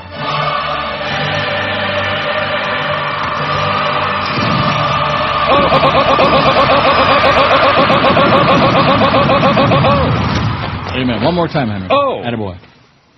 Have you seen him lately? Have we seen Henry Barrow? Do we know he's still alive? No. Because last time we seen him, man, he was bigger than a house. And I was there, so it had to be like, what, 3 years ago? At least. No, it's got to be more than that. I've been here for 5.5 years. 6 years ago. 6 years ago we seen him, and he was like, it looked like somebody stuck a bicycle pump inside him. That's right. Henry Barrow used to be very svelte and, debonair and full of crap. But he was fat and full of crap.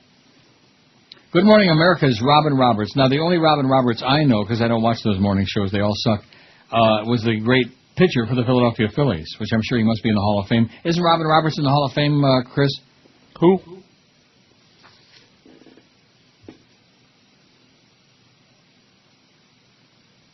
We might have to take 100 of those votes back. Nah. We got 10-16, by the way. Nice job, folks. Robin Roberts, the great right-hander for the Philadelphia Phillies. I think he was also the head coach over at USF, their baseball program on the West Coast over there in Tampa. Anyway, this Robin Roberts, she's on Good Morning America. She's been diagnosed with breast cancer, be undergoing surgery Friday. Now, is she a Schwarze, as they say? Is she black? Yes. I mean, the picture, she is. Yes. Well, you know who she is? Yeah, very light, she used to be on ESPN also. She's very light-complected. Oh, I do know her from ESPN, that's correct. Roberts, 46, told viewers about her cancer on this morning's show. I'm so blessed that I found this in the early stages, and the prognosis is so promising. My doctor expects me to flying planes and hanging on the submarines in the middle of the Atlantic and scaling the Mayan pyramids in no time, she said. If she's going to be flying planes, maybe for Air Canada would be good.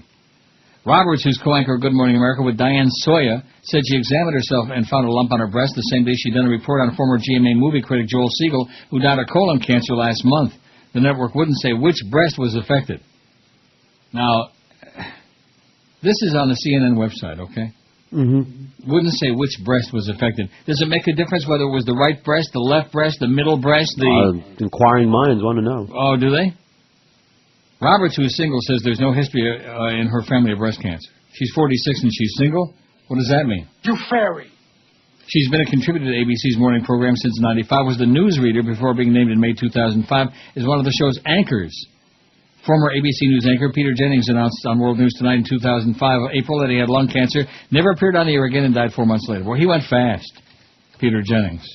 We got some very tasteless. Peter Jennings, what a life. Oh, I mean, tremendous. Let's go to calls. Drusilla, Georgia. Hello. Hi there. Hi. First of all, Larry, I want to thank you for channeling Mr. Jennings from Beyond the Grave. Have you ever noticed, I'm sure you have, but maybe the audience hasn't paid that much attention. All those fake Larry King interview, but they've all got the same callers.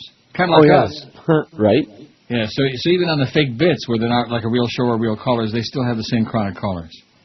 So anyway, Peter Jennings is dead, but Robin Roberts, she'll be okay. She's fine. They caught it in time, and she'll be fine, just like John Edwards' wife.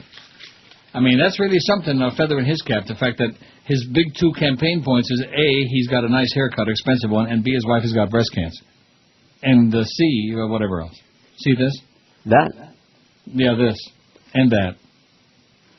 1,020 votes on the poll. We thank you from the bottom of our parts. Boy, if we can do as well on the ratings tomorrow as we're doing on the poll today, we are going to have a ball-buster blockbuster. What do you think? Okay. Now, are you paying attention to these updates we're getting from that's not during our show, though. No. What are you laughing about? Would you like them to be? No. Yeah, it absolutely could be arranged. Absolutely. Not. It could be deranged. Positively. Absolutely. Not. Because I remember at IOD, when I first started over there, they were trying to do the same thing. They were like, you remember, you were there.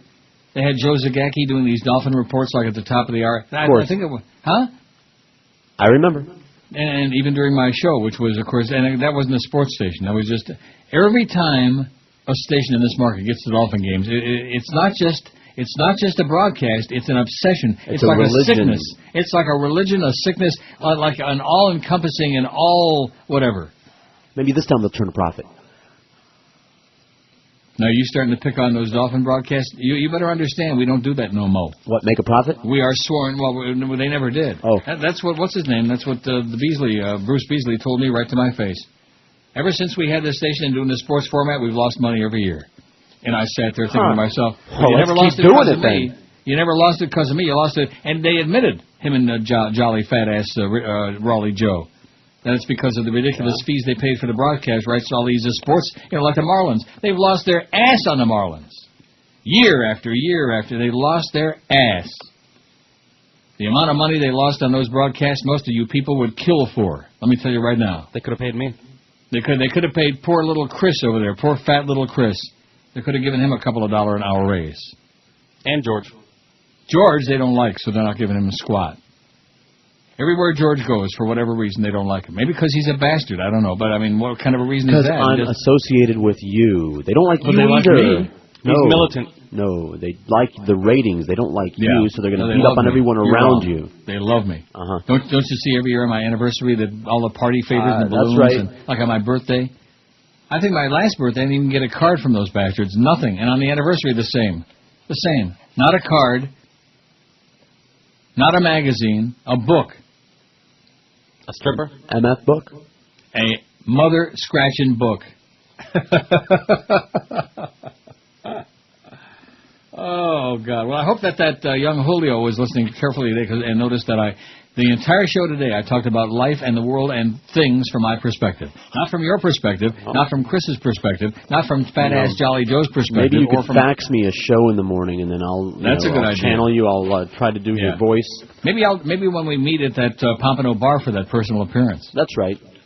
You know, some of the stuff that these people come up with is just so... You know, Funny. and it's obvious to me that this guy isn't joking. He's serious. Robert. He's probably a big fan. Great. Continue being a big fan, okay? I'm a big fan of a lot of people, but I don't need to go meet them and greet them and bug them. I don't need to go bother them. In addition to which, that business about next time I'm down there, I guarantee it won't be as soon as this last time. Oh, brother. I enjoy when I'm there. I enjoy being with my friends. I enjoy, you know what I'm saying? But I don't enjoy the travel part. Right. Traveling to anywhere now is a major pain. Rectum. It's just becoming... And it's not because of terrorism. There were no terrorists on my flight. In fact, there were those 3 people I wish I could have gotten real close and personal and friendly with. Real close and real personal and real friendly. You know what I mean? What do you Jesus, mean? God Maybe I Almighty. Maybe I do. The one young guy with the wife. Now, that couple right there, they could have been, you know... I mean, Ron Jeremy's making porno movies, and there's a hot couple like that, and they're sitting there in the airport with his cowboy hat on. I mean, there are some guys who are just so pretty that it's almost, you know, if he wouldn't have been there with a wife, you might think, like, Yay. you would have thought that. He's just too pretty to be straight. You know what I'm saying? Like Brady Quinn.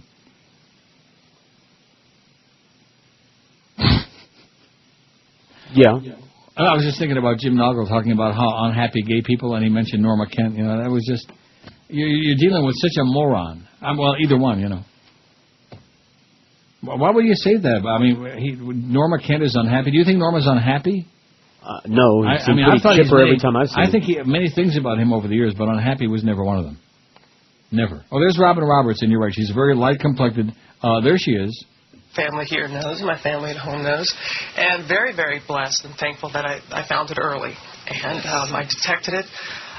Ironically, Now, is she like half and half? Is she got like light mocha or something? I mean, you know, mulatto. Mulatto. It's mulata if she's a female. Mulata in Espanol, mulata. Sí. Like Schwarza. I don't know what. Not like that at all. That's like finding out which breast has got the cancer in it. God bless America and pasties and a G-string up here. I'll do it. I hate the Dolphins. Oh, sorry. I woke up after only sleeping for a couple hours. I was being chased by AT&T towers with my old clunky Sally by my bed. And my head aches when I think of the money I have blown. I'm out of cash and the bank says I cannot get a loan to buy the iPhone. He needs the iPhone. I want it because it's a real wowzer. It has its own web browser, along with Wi-Fi, email, and iPod. I'll check out every Apple store from LA to Bayonne, because I need this sucker like my doggy needs his phone. Must have an iPhone. He needs the iPhone.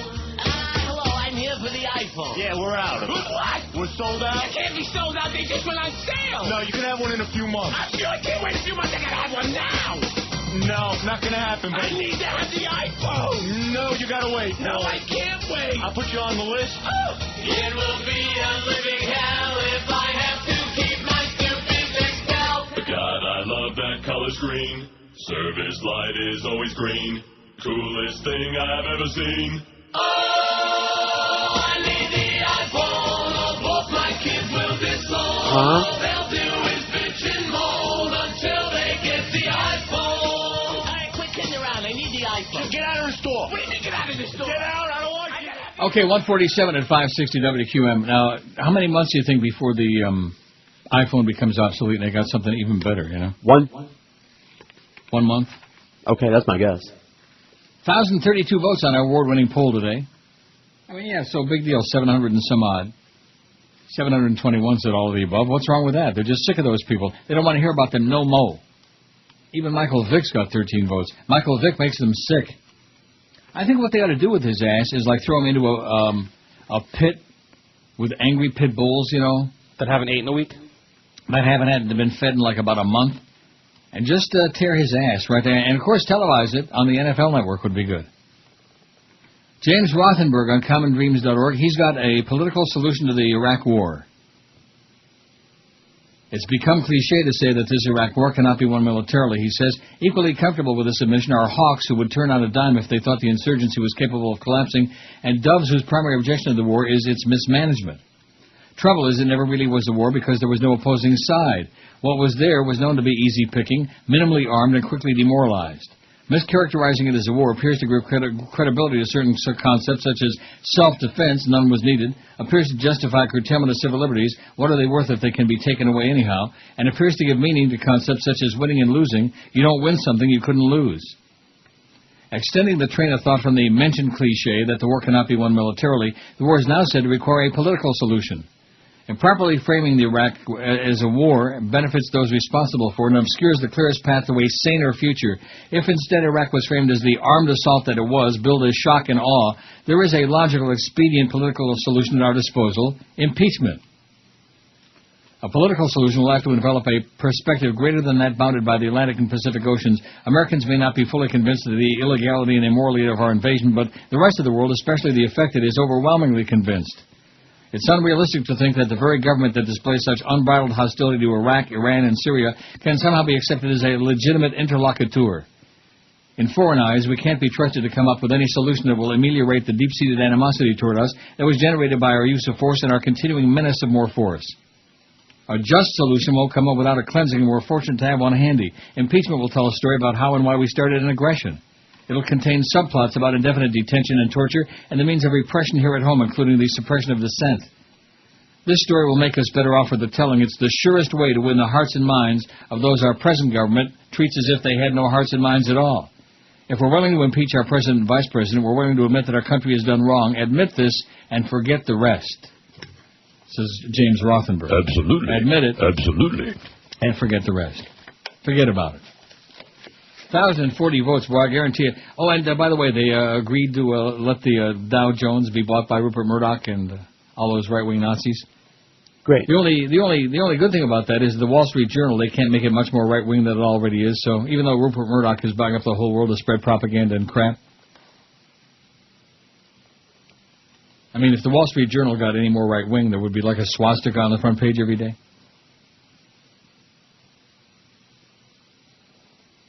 Yeah. Oh, you want Nazi music? No, I'm watching ex-American Idol contestant Corey Clark arrested on drug charges. Where was that? Arkansas? It went by so fast. And Star Jones writes in Glamour magazine she had gastric bypass surgery in 2003, which is how she lost all that weight and then lied about it, you know? Everybody said, oh, look at the great job she's doing. What? We all knew. We all knew what? That she had an operation. The line she had an ass pass? Rectum. I see. I bet your ass still weighs 600 pounds, easy. What do you think Hank's ass weighs? How many thousand pounds? About 30, man. 30,000 pounds, the humper's ass. Not good. Now, did you guys go out? I gave you an assignment last week. I bet you didn't do it. I bet you let the balls drop. No, I didn't do it. I told you to go out and get Hank. What was the assignment? I forget. A computer. See, that's the one thing that keeps you safe, is that I forget. I give you all these assignments that I know you're not going to do. I told you at the time I wasn't going to do anything. Well, why not? You don't care about this man? We worked with a humper for what, at least 15 years, something like that? My current project is sitting in the other room right there. I offered to buy him some roller skates, if he'll come roller skating. And he has been. Going to lose some weight. Hank has been roller skating? Oh, no, the man in the other room over here. He's been roller skating. See. I think you're skating on thin cement. I mean, the image of Hank roller skating with you, just, you know. Somehow I just couldn't fathom it. You know what I mean? No, it's a tough one to picture. Can you conjure it up in your imagination? I'm having difficulty. The humper Unscathed. Having difficulties. Roller derby. Funny. Roller derby with Hank and George. I can see it now. I saw a bunch of people on TV over the weekend that I never seen before because every time I come to town, every 3, 4 months, 2 months, whatever it is, everybody gets fired and they brought a whole bunch of new Barbie dolls on all the 4, 6, 7, and whatever. Did I tell you about my new TV? Did you? I don't know. Toshiba.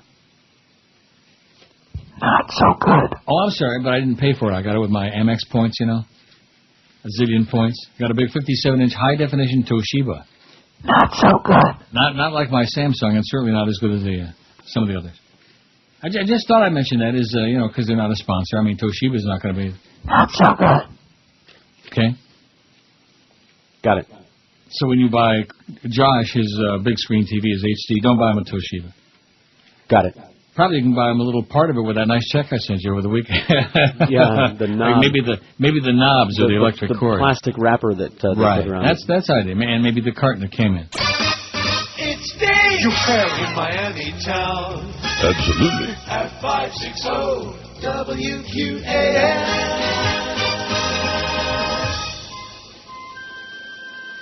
Jose, can you see my coyote's flashlight cross the border today as the Minutemen were shooting?